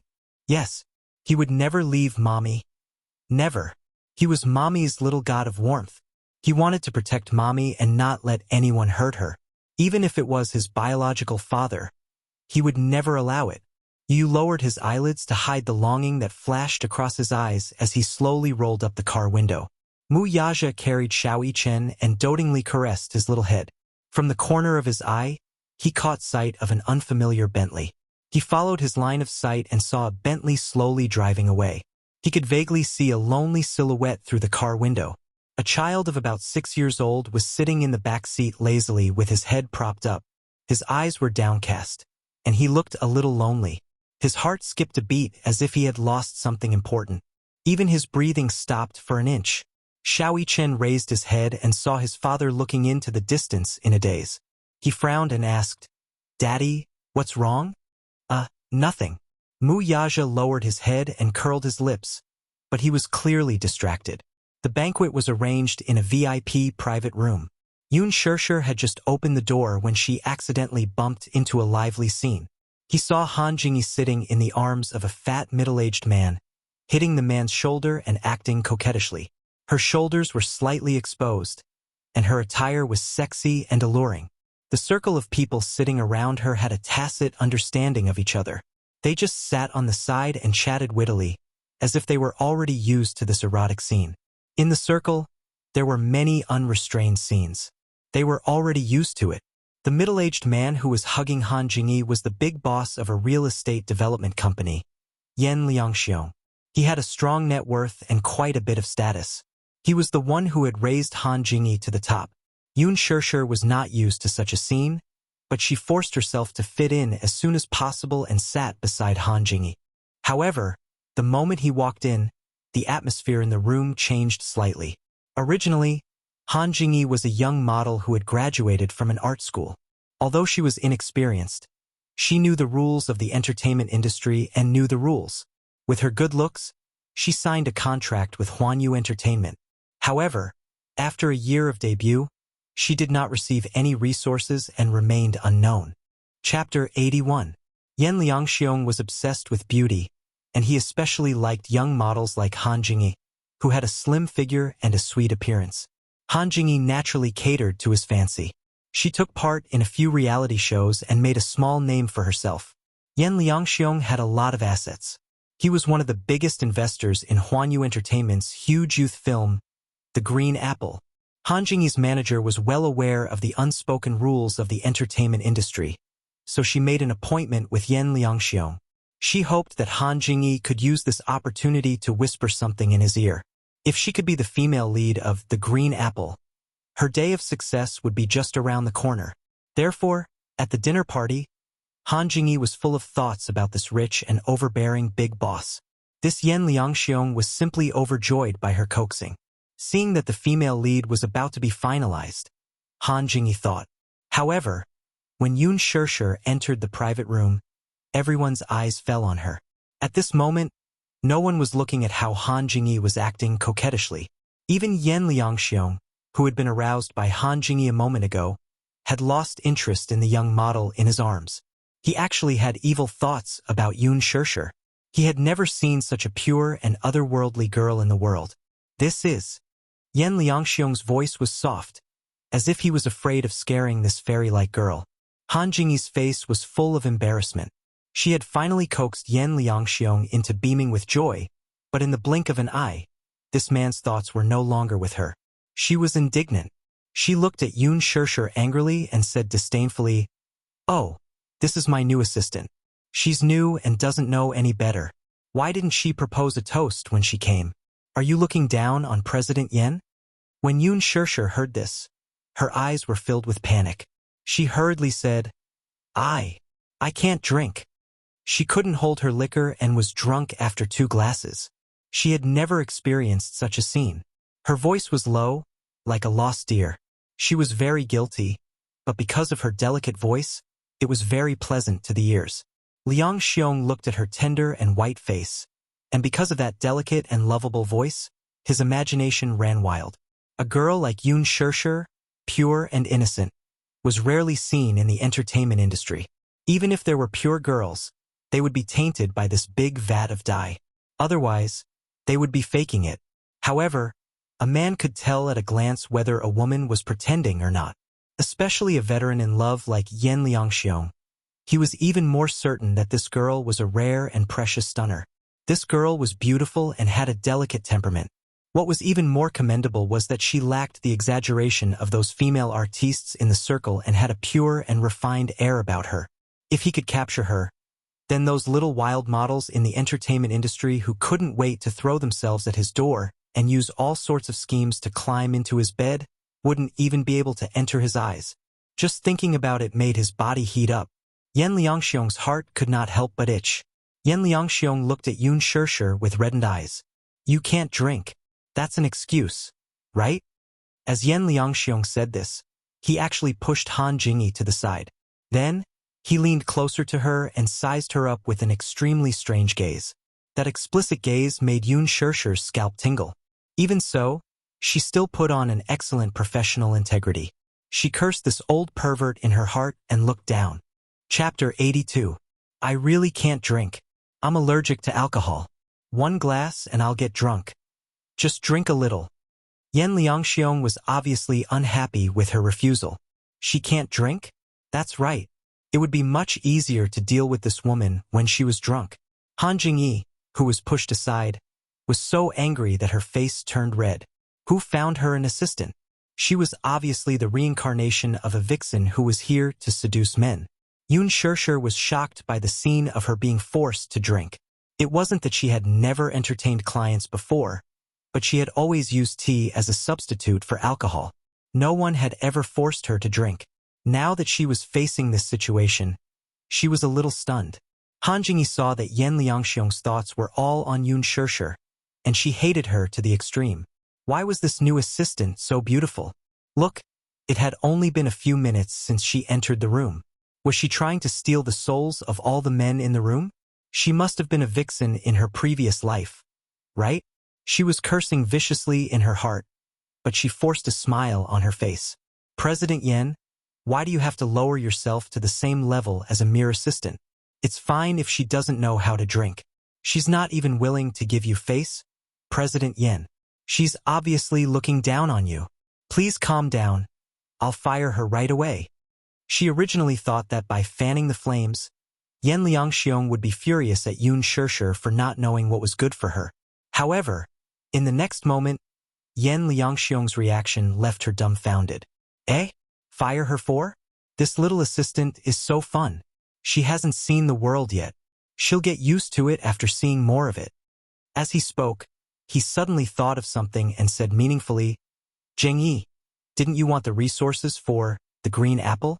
If you can get your assistant to drink a few glasses with me, I'll make the final decision on the female lead. Han Jingyi almost vomited blood when she heard that. She was about to vomit blood. This movie could be said to be a star-studded movie. Many A-list female stars were lining up to be cast, but none of them were able to make it. After much persuasion, she was lucky enough to hook up with a rich big boss who happened to be the investor of this movie. She was already wild with joy. In order to get the resources for the female lead, she had pestered him many times. She had tried to coax and pester him several times, but to no avail. How could he just let this Yun Shishir accompany him for a few drinks and seal the deal? No matter how stupid a person was, they knew what Yen Liangxiong was thinking about Yun Shishir. Han Jingyi was so angry that she wanted to flip the table. The smile on her face was almost distorted. She had racked her brains to get him and tried her best to climb into his bed. But in the end, she couldn't even compare to a few glasses of wine from an unknown Yun Shishir. It was obvious that he wanted to send her flying. However, on second thought, Han Jingyi realized that if a few glasses of wine could be exchanged for the female lead role, it would be a waste of effort. Since Yan Liangxiong wanted to dump her, so what? She wasn't willing to suck up to him. The entertainment industry was so big, so how could there not be many rich bosses? She could just look for another sugar daddy. With this role, she would be able to get in touch with higher-level aristocrats. This assistant could exchange a few glasses of wine for resources that other female stars couldn't even dream of. This was perfect. As she thought about it, Han Jingyi persuaded, I say, newcomer, you should drink a few glasses with President Yen. Take it as giving President Yen face. If he's happy, he won't treat you badly. With that, Han Jingyi mouthed to her, if you don't drink, I'll fire you. Chapter 83. Can I have a glass of wine? I can only drink one glass. Yun Shishir said carefully. Yan Liangxiong liked to look at her tender expression and laughed heartily. Okay, one glass it is. You have to drink it all in one go, or it won't count. Yun Shishir gritted her teeth and made up her mind. She picked up the glass of wine in front of her and drank it all in one go. With just one glass, she choked until her face and ears turned red, and a blush appeared on her ears. Woo! This wine was extremely spicy. Her eyes turned red, and her body suddenly heated up. Looking at her flushed face, Yan Liangxiong's eyes were about to stare straight. That burning gaze never left her body, and it stared at her until she felt like she was being pricked by needles. At this moment, footsteps came from outside the door. Knock, knock. Someone knocked on the door elegantly, and the door of the private room was slowly pushed open. A cold gust of wind blew in through the door. Yun Shishir was tipsy, and she was a little dizzy. Out of the corner of her eye, she caught a glimpse of someone walking in. Looking in the direction of the sound, she saw a tall figure walking into the private room. She was stunned. What greeted her eyes was a pair of black high-grade handmade leather shoes. The sound of the shoes hitting the ground was crisp and powerful. The man's steps were elegant and calm. He wore a pair of straight and slender trousers, paired with a dark red high-end shirt, and his fair skin accentuated a taboo charm of beauty. His gentle and refined temperament was immediately revealed. Looking carefully, the man's slightly open collar revealed two jade-like collarbones. A platinum necklace hung on his beautiful and delicate neck. It was a simple outfit, but it was stunning. One had to know that not every man could make red look so coquettish and beautiful. Yun Shishir was a little drunk.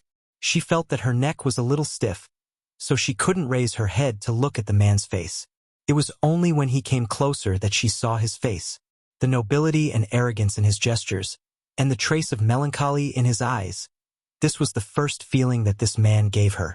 His fair face had been washed away. His facial features were deep and exquisite, with distinct edges and corners. It was as if he had been carefully carved by the gods. Elegant eyebrows, long and narrow eyes, and sexy lips.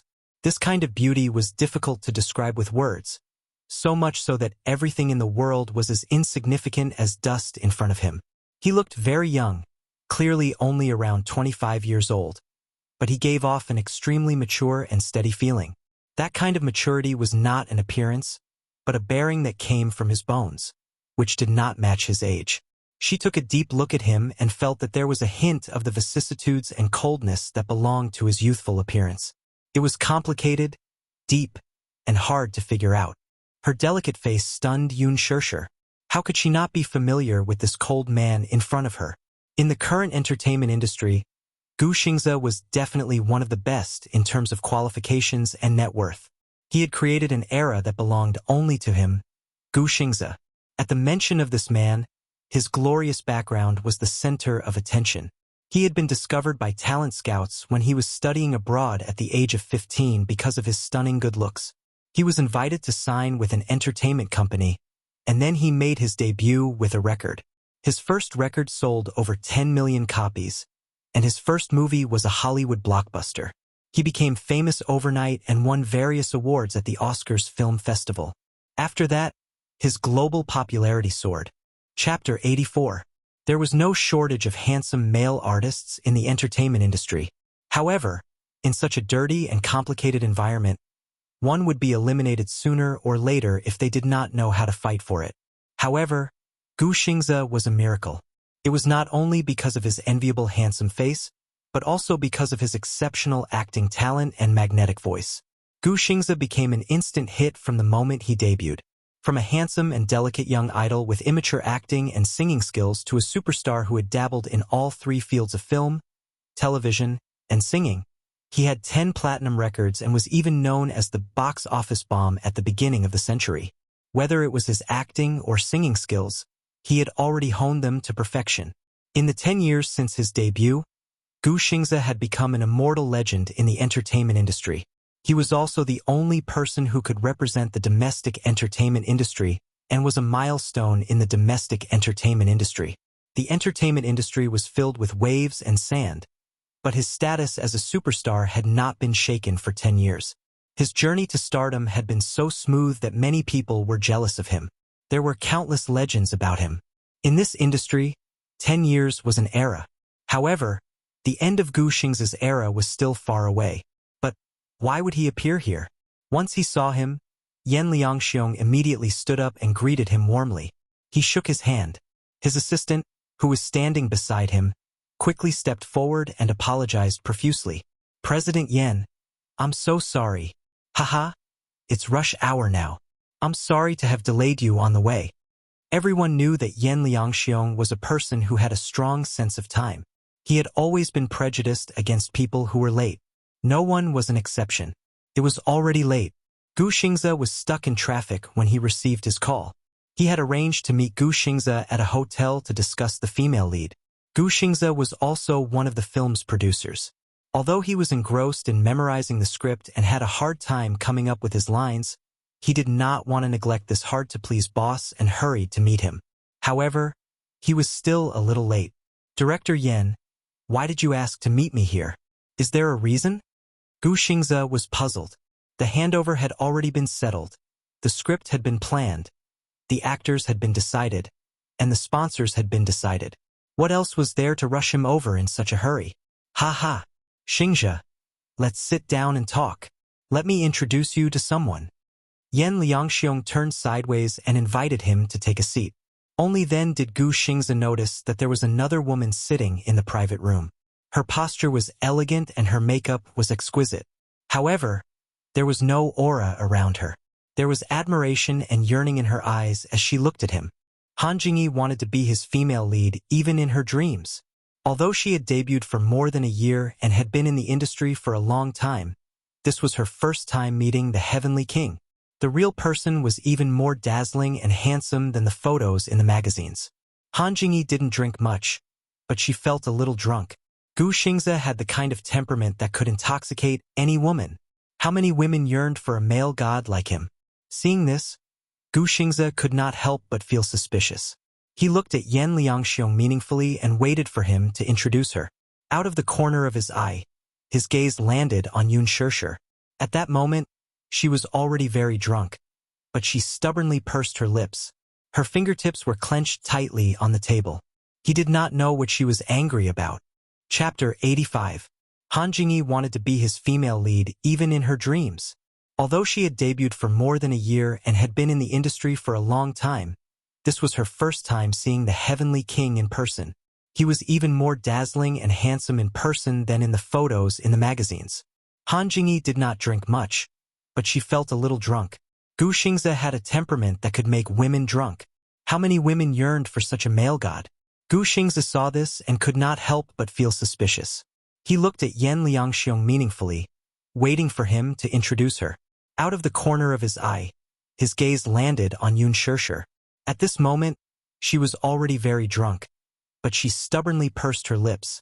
Her fingertips were clasped tightly on the table, and he did not know what she was angry about.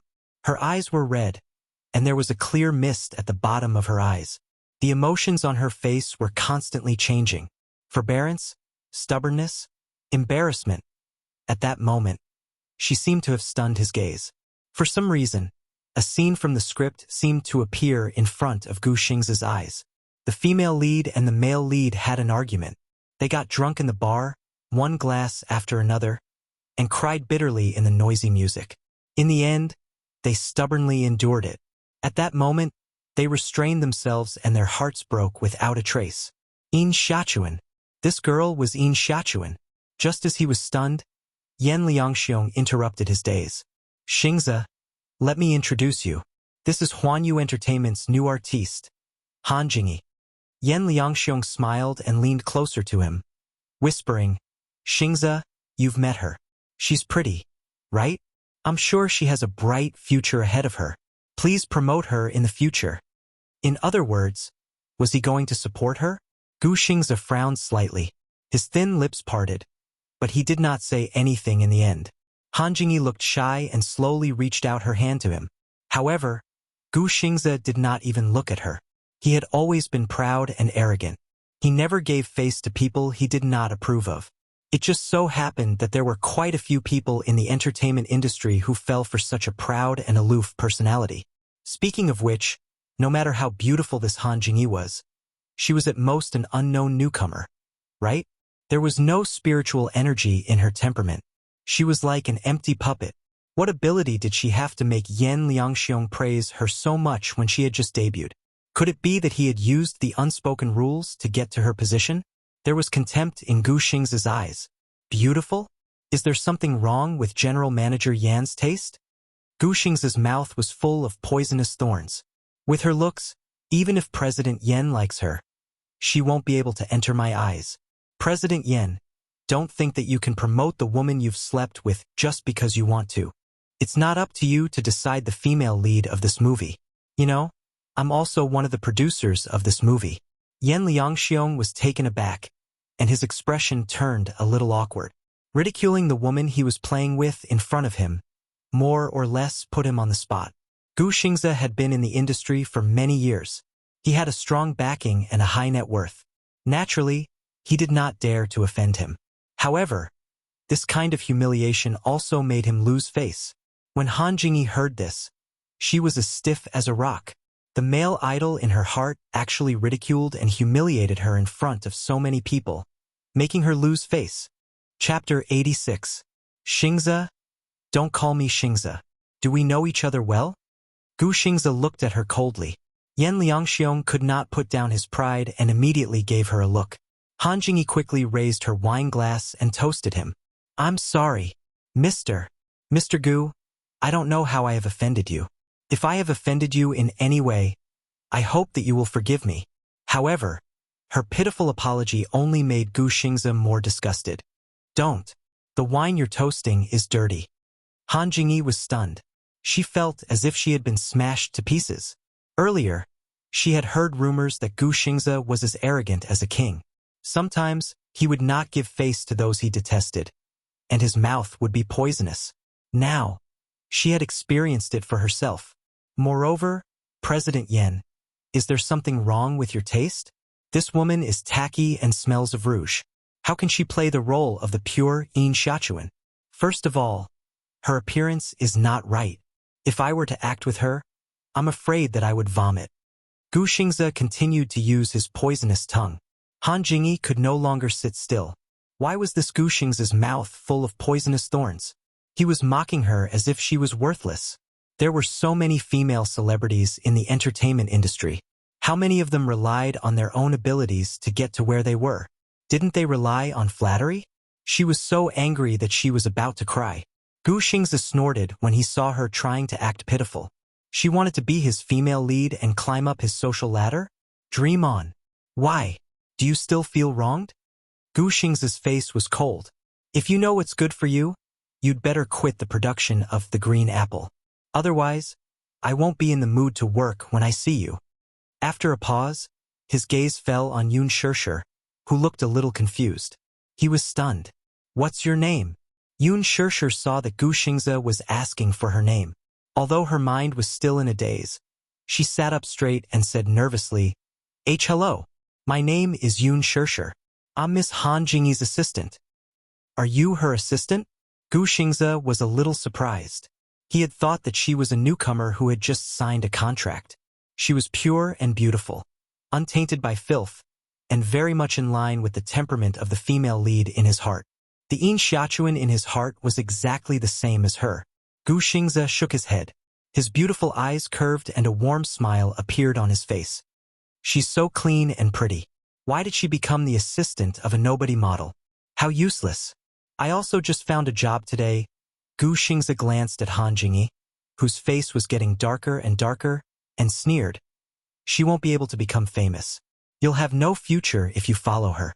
As for you, you're so much prettier than her. If you enter the entertainment industry, you'll definitely be popular. Han Jingyi's eyes widened in shock. How could Gu Xingze? With such a beautiful mouth, he had degraded her to the bottom of the valley, and then praised an unknown assistant to the sky. Where was she supposed to put her face? Yun Shirshir had not yet recovered from the alcohol. When she heard this, she hurriedly waved her hand and said, I can't. Why not? Gu Xingze smiled elegantly and said slowly, Your temperament is just right for the female lead in my heart.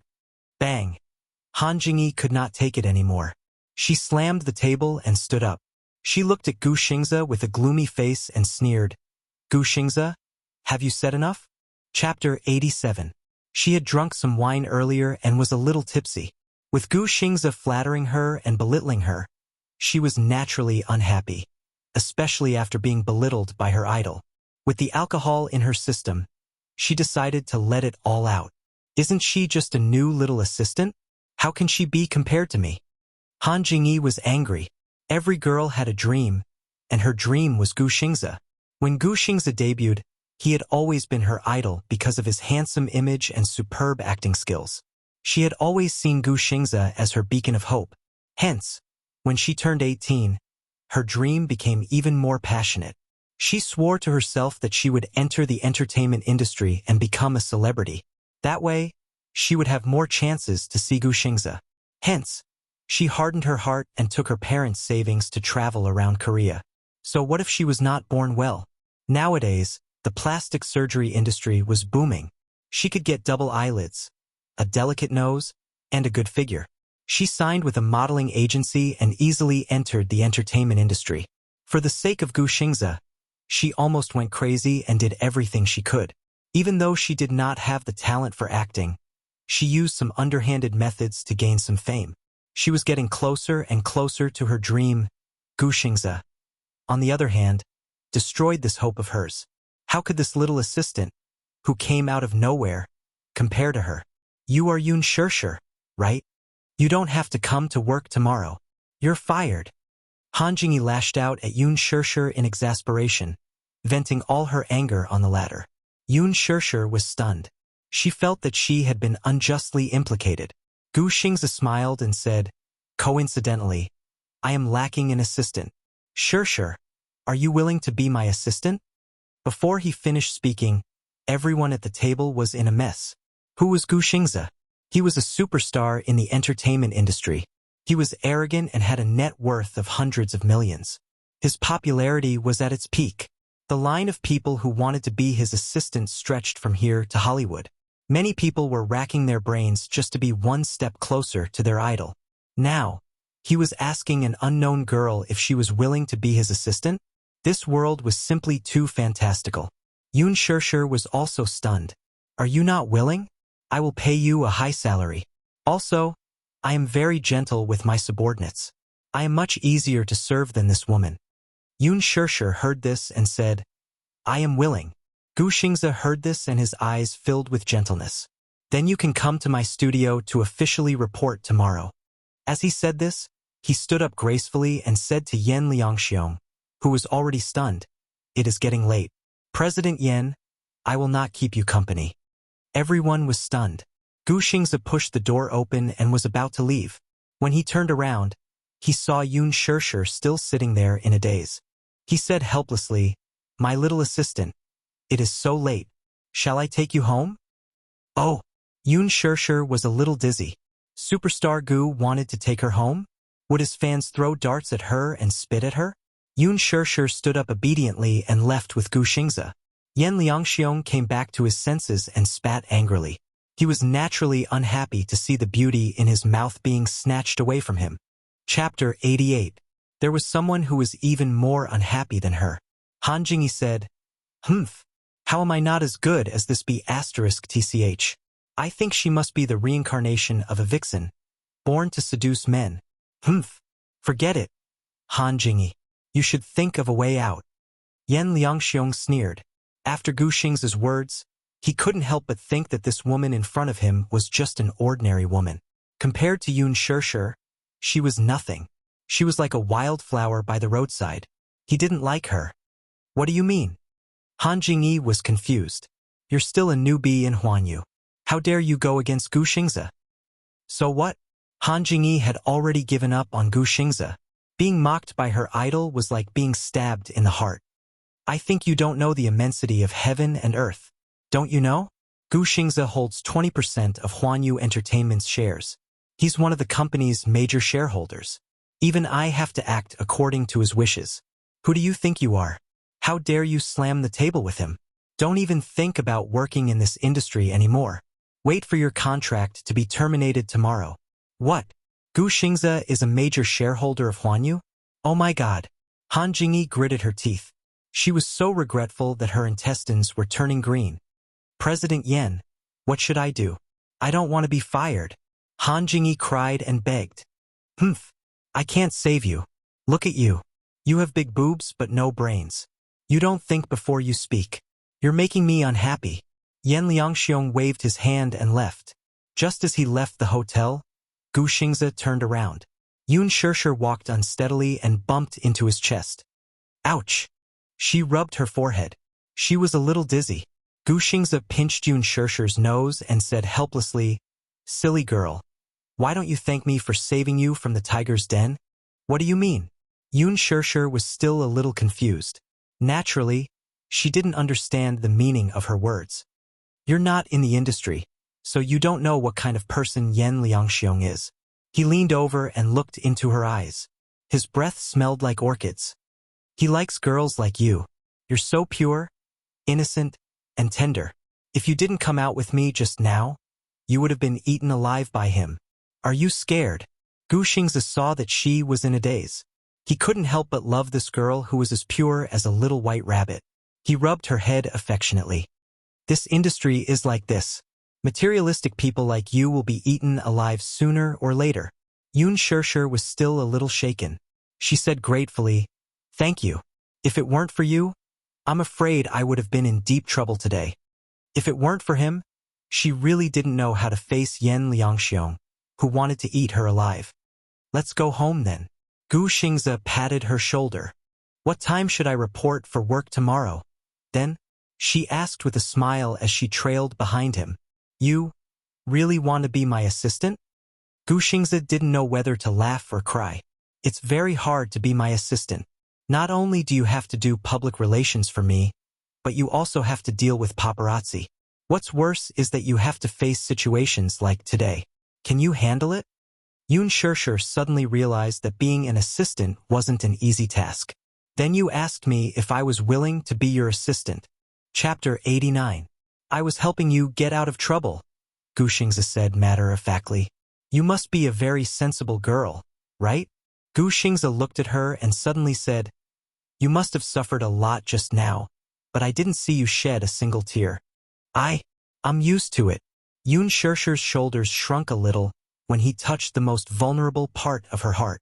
Gu Xingzi leaned over slightly and smoothed her bangs. His lips curled into a gentle smile. But you're a girl. Why do you have to be so strong? A crying child will get sweets.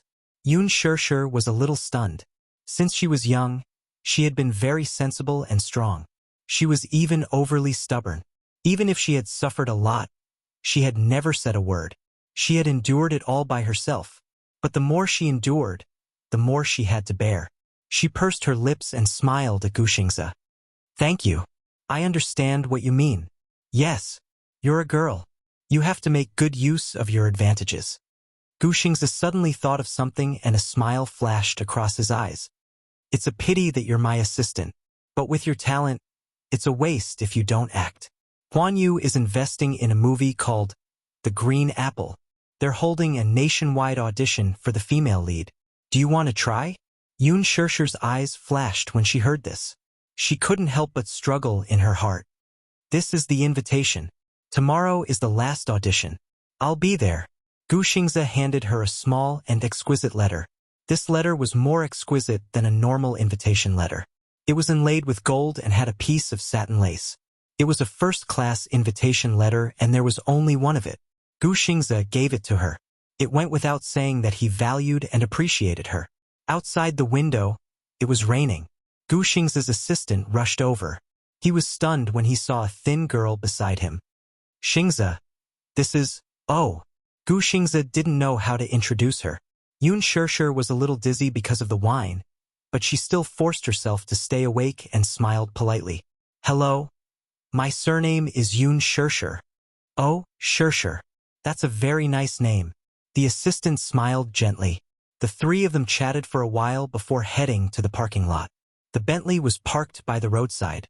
After waiting for a long time, Yun Tianyu finally saw his mother's figure and wanted to get out of the car to meet her. Li Hanlin immediately stopped him.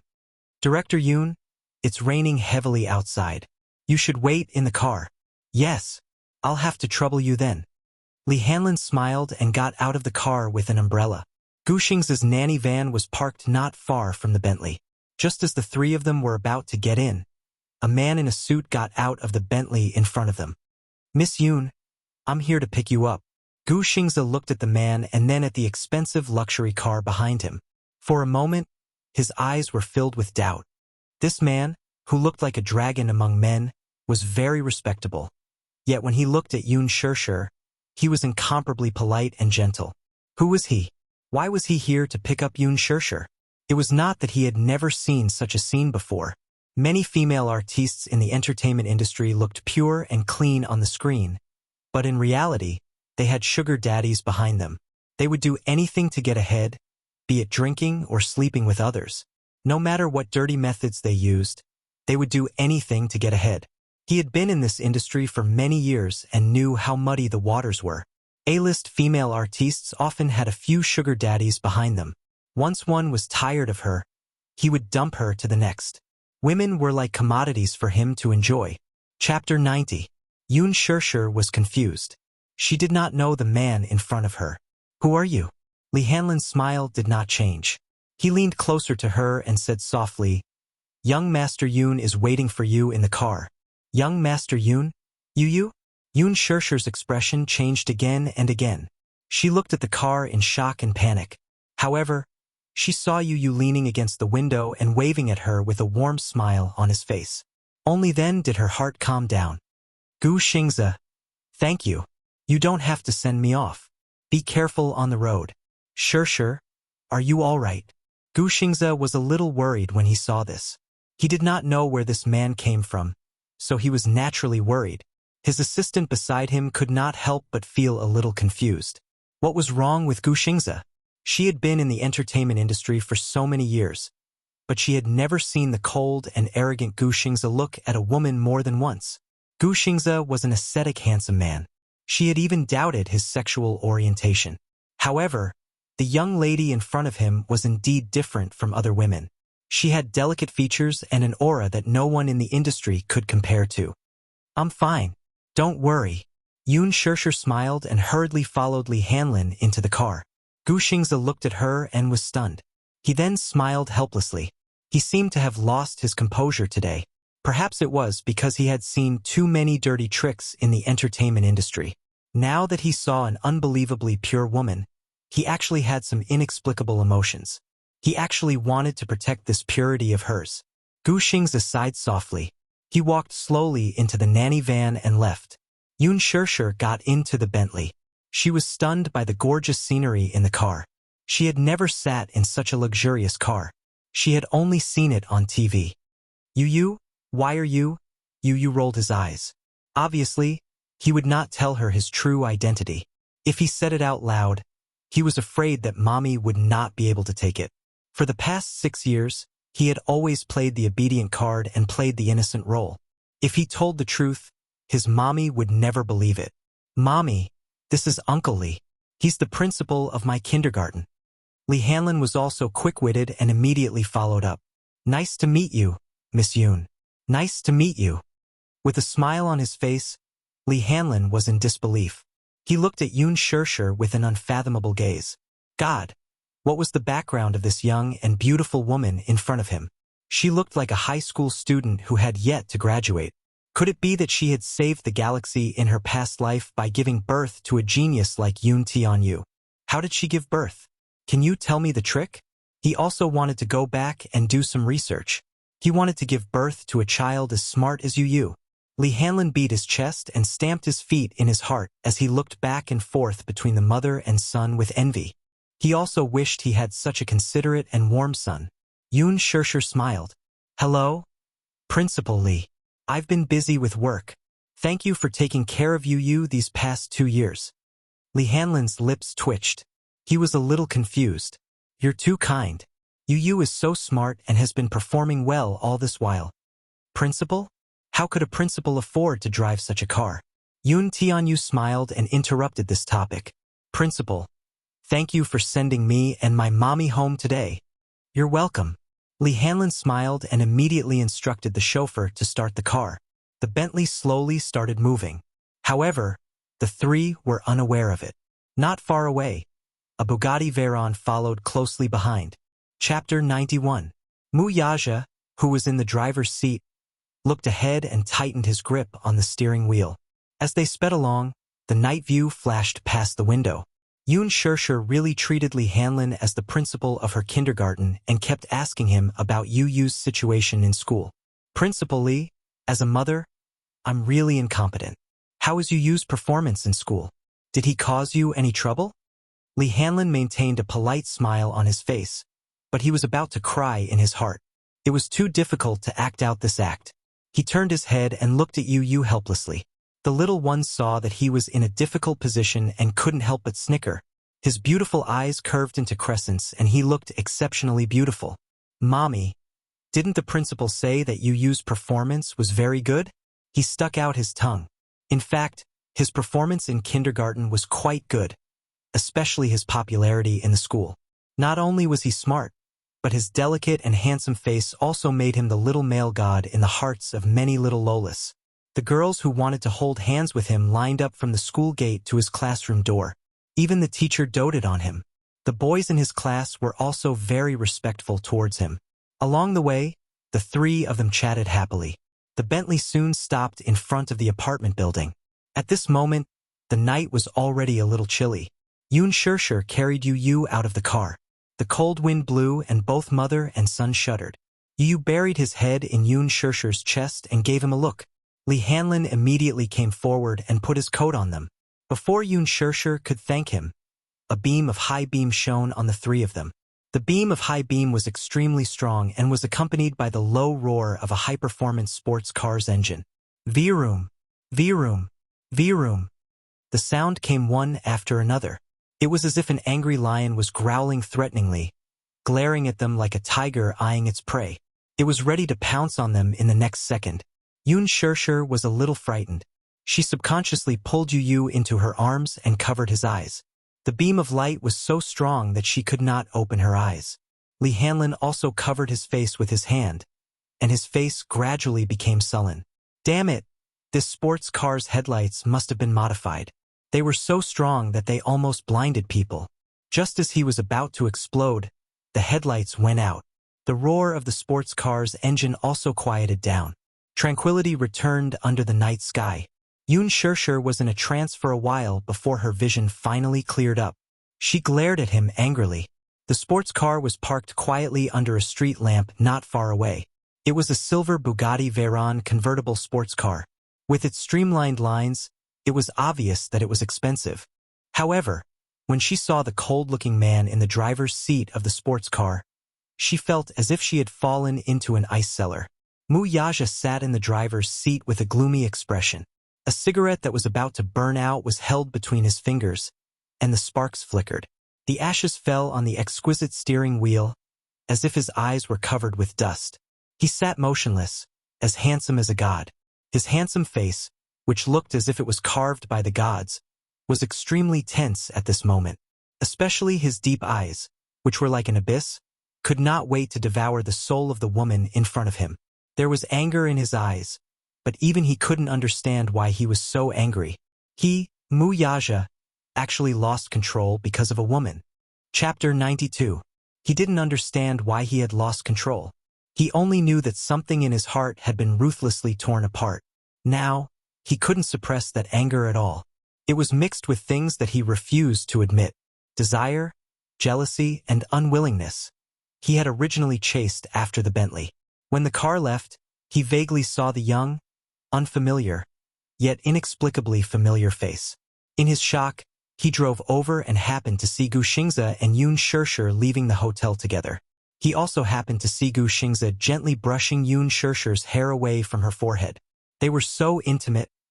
Everyone in the industry knew about Gu Xingze's indifference. On the surface, he looked as gentle as jade, but in reality, he hated being close to female artists in the industry. He had a serious obsession with cleanliness and didn't like to be too close to people. Could it be that this woman was like those other women, unscrupulous in order to climb up the social ladder? It was only after Yun Shishir got into the Bentley that he found it increasingly difficult to restrain his anger. She really had a husband? She had children? When he thought that she might already have a family of her own, this anger and restlessness seemed to be about to burst out. Along the way, he followed closely behind until the car stopped in front of the apartment building and saw the scene. It was like a warm and harmonious family of three. The heartwarming scene was so heartwarming that it hurt his eyes. Wuxia took a deep puff of his cigarette. His slender fingers crushed the cigarette, but outside the window. He slowly got out of the car and closed the door with a bang. The sudden and heavy sound made Yun Shishir take a step back in shock. In an instant, too many distracting thoughts flashed through her mind. Only one firm thought emerged in her mind. She couldn't let this man take Yu away. Yun Shishir was shocked and scared. She turned around and handed Yu over to Li Hanlin. She raised her head and handed the keys to Yu. She stroked his head and said with trembling lips, "Yu, go upstairs and wait for Mommy. Okay? Mommy." Yu looked at her with a complicated gaze. She was naturally worried. "Good boy. Mommy will come up to accompany Yu soon. Yu, go upstairs first." "Good boy." Yu could not help but clench his small hands into fists as he nodded obediently. "Yes." Li Hanlin had a complicated look on his face as he carried Yu upstairs. Yun Shishir's thin body shivered in the cold wind. She turned around with a pale face and met the man's cold eyes. Wuxia looked at her coldly. His eyes were probing and cold. They were as sharp as a sword. He stared at her as if he wanted to see through her frail body. Yun Shishir felt uncomfortable under his gaze. It was as if he was going to pierce through her body. "You, what do you mean by this? Are you following me?" She questioned him, but he remained silent. He only raised his feet and moved closer to her. The aura on his body was too strong. As he approached, it was as if there were countless invisible sharp auras spreading out endlessly, surrounding her body. The man stood in front of her arrogantly. His intimidating height made her seem so weak. She was so weak that she was like a porcelain doll. It was as if he could crush her with a light pinch. "What are you doing?" She widened her eyes warily. Chapter 93. Before she could defend herself, the man took a big step forward and forced her to the corner of the wall. His tall figure came over and trapped her in the corner. There was no way to escape and no way to retreat. Wuxia bowed his head expressionlessly and easily controlled her in his world. He was as arrogant as an overlord who ruled over the life and death of all things. He pinched her chin and forced her to look up to meet his face. His voice was as tense as a frozen zither string. "Who is this man?" Yun Shishir was a little stunned. Her silence angered him even more. "Who is this man to you?" Yun Shishir looked at him in shock. Wuxia frowned and tightened his grip on her chin. In an instant, he heard her and she cried out softly. "Huh? Speak." Yun Shishir was embarrassed and angry. She pushed him hard with both hands, trying to break free from his control. However, there was a huge difference in strength. No matter how much strength she used, the man did not move and forced her even more. "Be good. Tell me, who is he?" Wuxia leaned in close to her face. Under the dim moonlight, his handsome features came into view. "Husband." Yun Shishir's thin lips trembled and she shook her head. Wuxia furrowed his brows slightly, but his thin lips coldly spat out two words that were like ice cubes crashing against each other. "Lover." Yun Shishir flew into a rage out of humiliation. She stared at him coldly and gritted her teeth. "No." "No?" Wuxia stared at her. His lips curled into a smile. His slender and cold fingertips rubbed against her lips lightly and heavily. His eyes were cold. Then, that child, Yoon Shirshir was stunned and her face turned ashen. Her eyelashes trembled violently and her eyes darted around, not daring to look at him. The man narrowed his handsome eyes. He could see that she was so afraid that her whole body was trembling. It was as if she had a guilty conscience and was about to be exposed when she was trembling with fear. Why was she so afraid? What exactly was she afraid of? He recalled the scene earlier and felt that this woman's behavior was so strange and fishy. Yoon Shirshir held her breath and lowered her eyes in horror, not daring to look at him. At this moment, her heart was already in turmoil. This man mentioned that child. Could it be that he had already found out about Yu's identity? No. She had hidden it well for the past 6 years. Yoon Yeching had a good personal relationship with the hospital's director, so he had taken care of all matters, no matter how big or small, so there would not be any leaks at all. He wouldn't know. Even if he knew, she wouldn't compromise a single step. Mu Yaja raised a brow and coldly. Sit. Did I hit the nail on the head? Mu Yaja smiled. What's the difference between you and those women? You're just trying to climb the social ladder and marry into a rich family, aren't you? He looked at her. His eyes were filled with disappointment, coldness, and some complicated emotions that she could not fathom. In the middle of the night, she went to a banquet and got into a stranger's luxury car in a drunken stupor. And this man was neither her husband nor her lover, yet he behaved so intimately. She even had a child with her. If he was not an illegitimate child, then what was he? Chapter 94. In the entertainment industry, there were too many women like her, who flirted with men and dreamed of marrying into a wealthy family. She was even willing to pay any price to get married. In the world of fame and fortune, there was no woman who was clean. On the surface, she looked pure and innocent, but after peeling off that beautiful outer layer, she hid an extremely greedy heart. This woman looked pure and innocent, but maybe it was all an illusion. When he thought of how this woman was seductively pleasing other men, Mu Yaja's gaze turned even colder. Yoon Shirshir could feel the terrifying cold air around him. Before she could retreat, the man had already grabbed her waist and pulled her to him.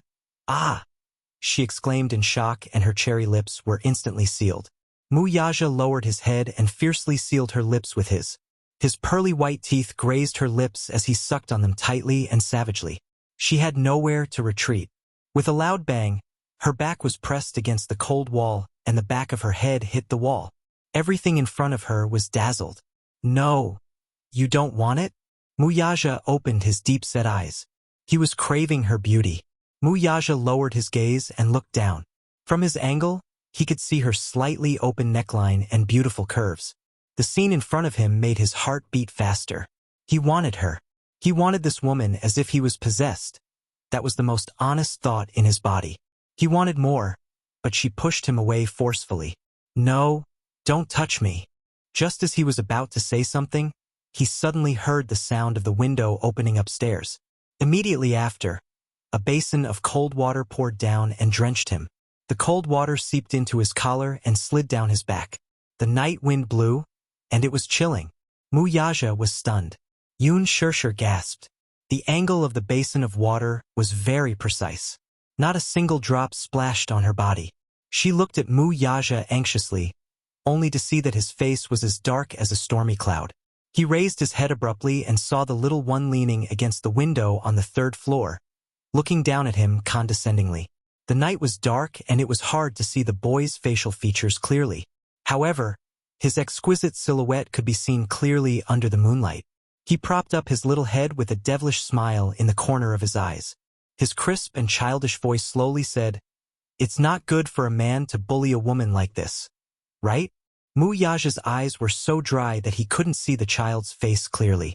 However, he was surprised to see that the child's facial features were very similar to Xiao Yichen's. Vaguely, they seemed to be carved from the same mold. "We're both men, but I feel ashamed for you. What kind of man are you to bully a woman?" "Humph." With that, Yu called out, "Mommy, don't stoop to his level. Quickly come upstairs. We won't play with him." Yu's soft and adorable voice actually made her feel at ease. Yoon Shirshir was stunned for a moment before she hurried upstairs. Yoon Tianyu gave Mu Yaja a deep look before slamming the window shut. Mu Yaja's brows furrowed slightly. His face was as stiff as ice until the vibration of his phone pulled him back from his thoughts. The call connected, and Yoon Tianyu's cold and childish voice came from the other end. Mu Yaja. Mu Yaja's eyes glinted with surprise. Yu's voice gradually turned cold. Yoon Shirshir is my mommy. She's the woman I'll protect for the rest of my life.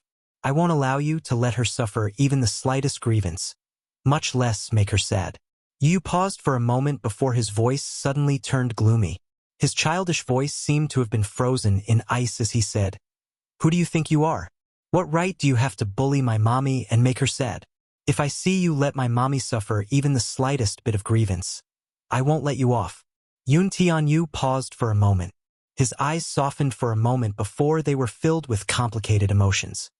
Mu Yaja, I'm giving you one last chance. Family or enemies? You can choose one. With that, he hung up the phone. Yoon Tianyu's eyes drooped. Deep down, he yearned for his father's protection and love.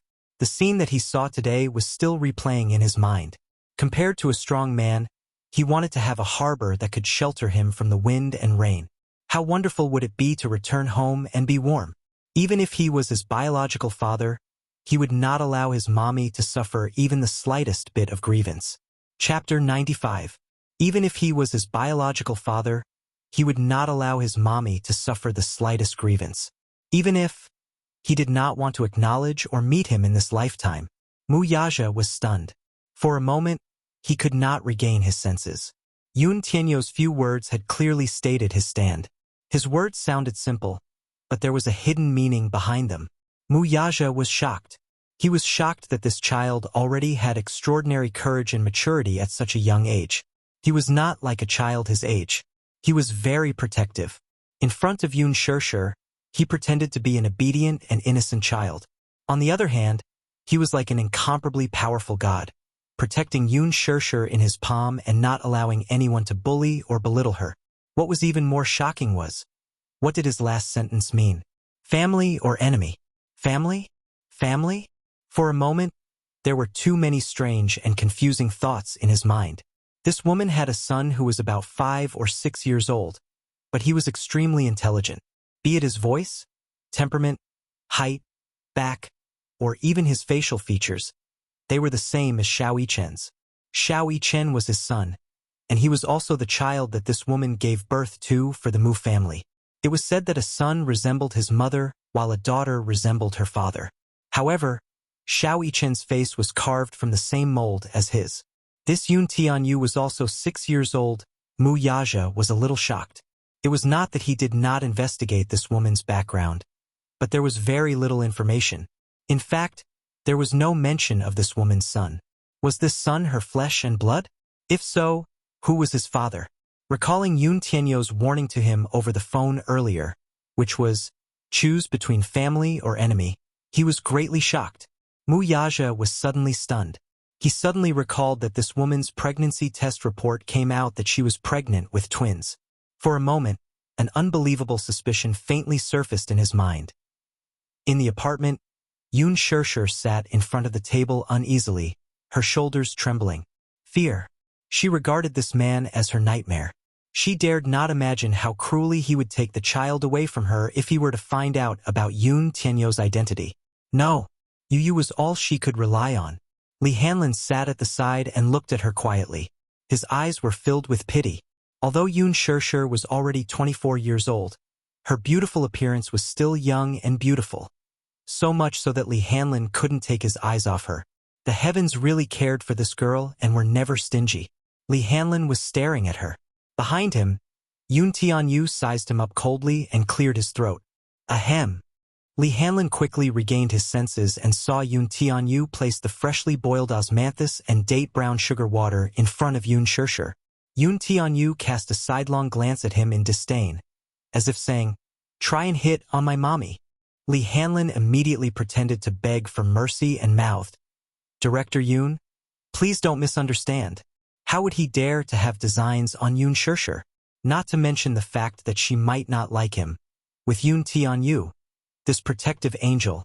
In the middle, how would he have a chance? Mommy, drink this bowl of brown sugar water and rest early.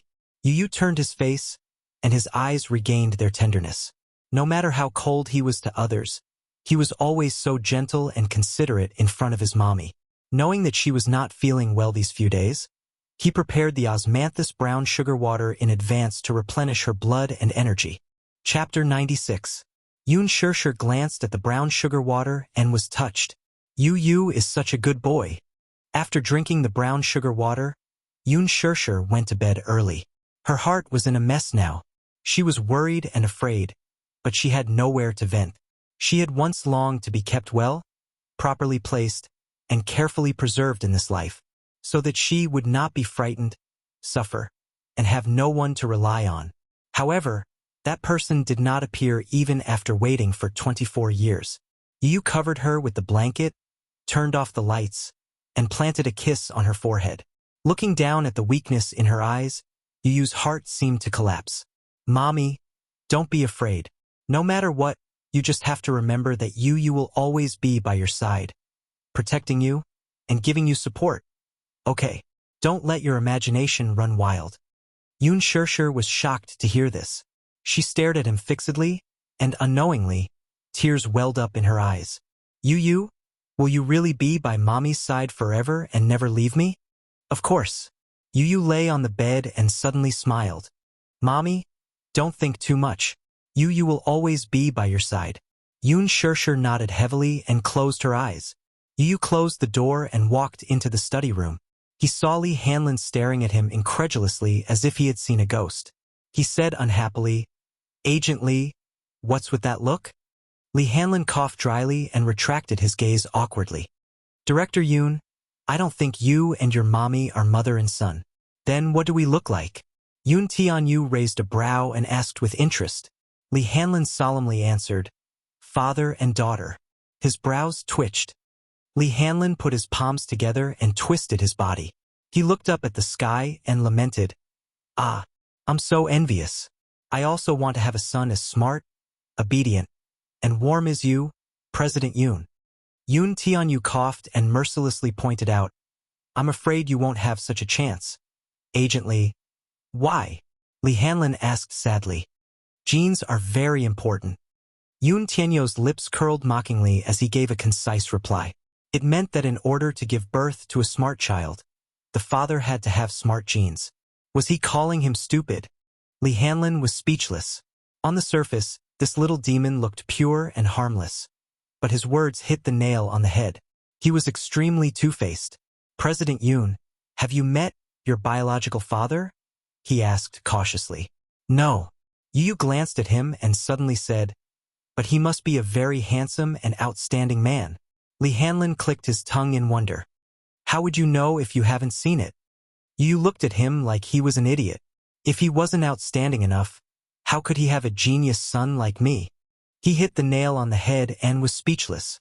Li Hanlin could not help but sigh. I didn't expect the most mysterious and honorable director of Leji Holdings to be a 6-year-old child. Won't the other shareholders vomit blood if they find out about this? Vomiting blood won't change the fact.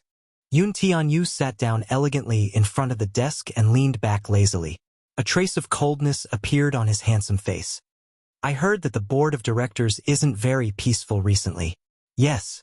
A few senior directors have some complaints about you, President Yun. Li Hanlin regained his serious expression and solemnly said this.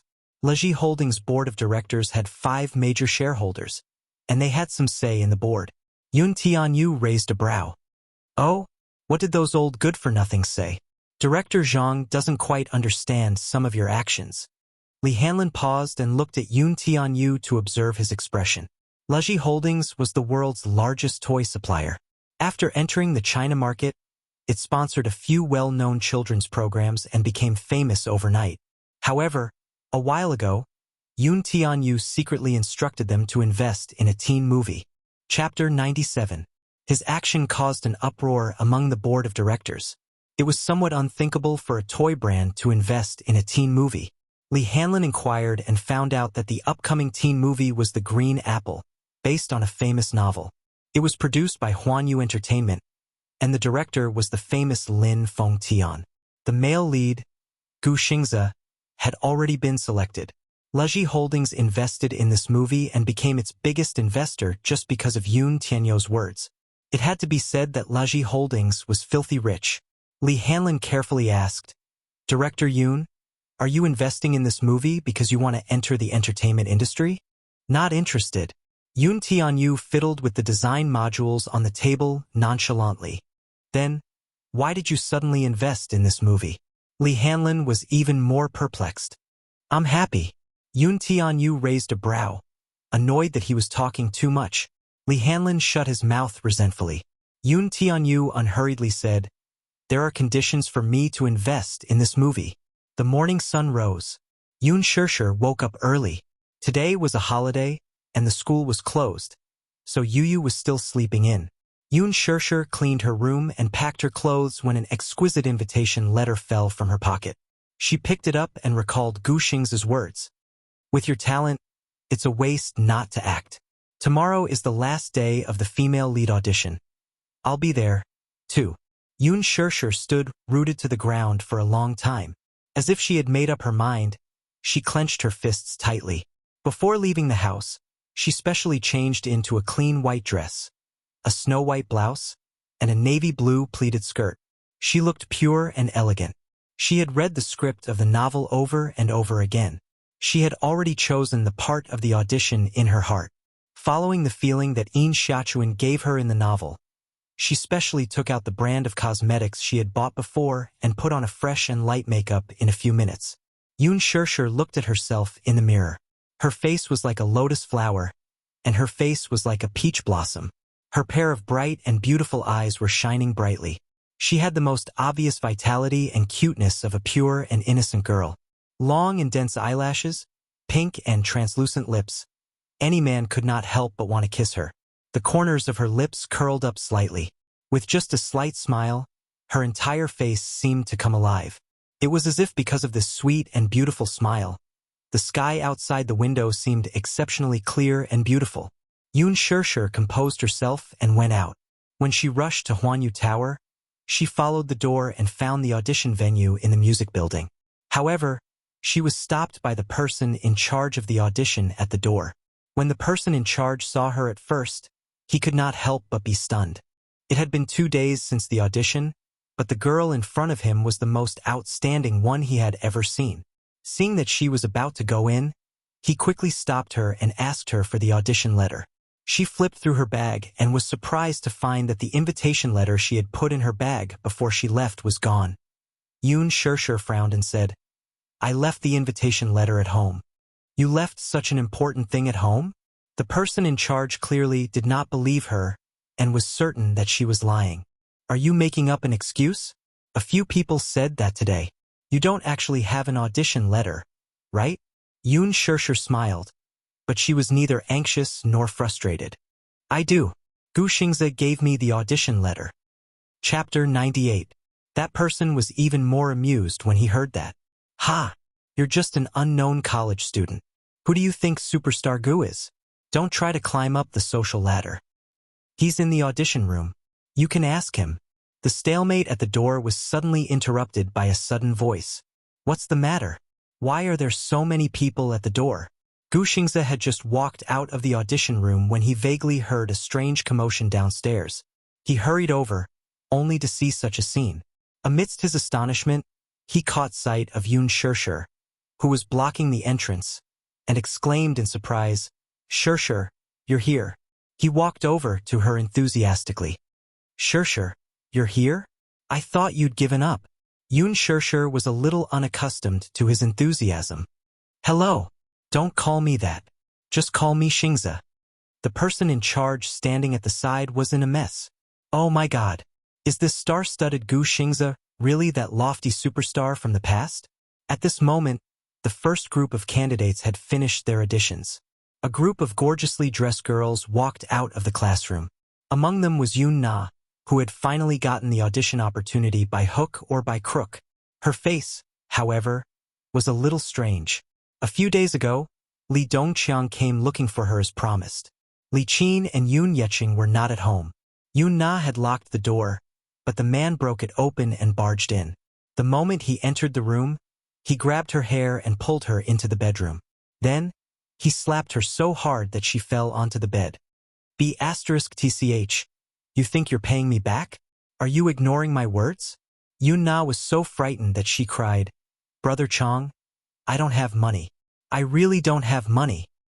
No money? You're still in the business if you don't have money? The principal is 200,000 yuan and the interest is 500,000 yuan. Not a cent less. He could not take it anymore and slapped her a few more times to vent his anger. Yun Na covered her swollen face and cried out in grievance. Didn't I get my sister there? She served you for a night. No matter what, she's worth 500,000 yuan. It was better not to mention this matter. Once it was mentioned, Li Dongqiang exploded. You still have the nerve to bring this up. I haven't settled the score with you yet. Yun Na, you're playing with me, aren't you? Brother Chong, explain it clearly. Why can't I understand? Yun Na cried and begged for mercy. Li Dongqiang was flustered and exasperated as he strangled her neck. His eyes were red as he stared at her and fiercely said, All right, I'll let you know how you died.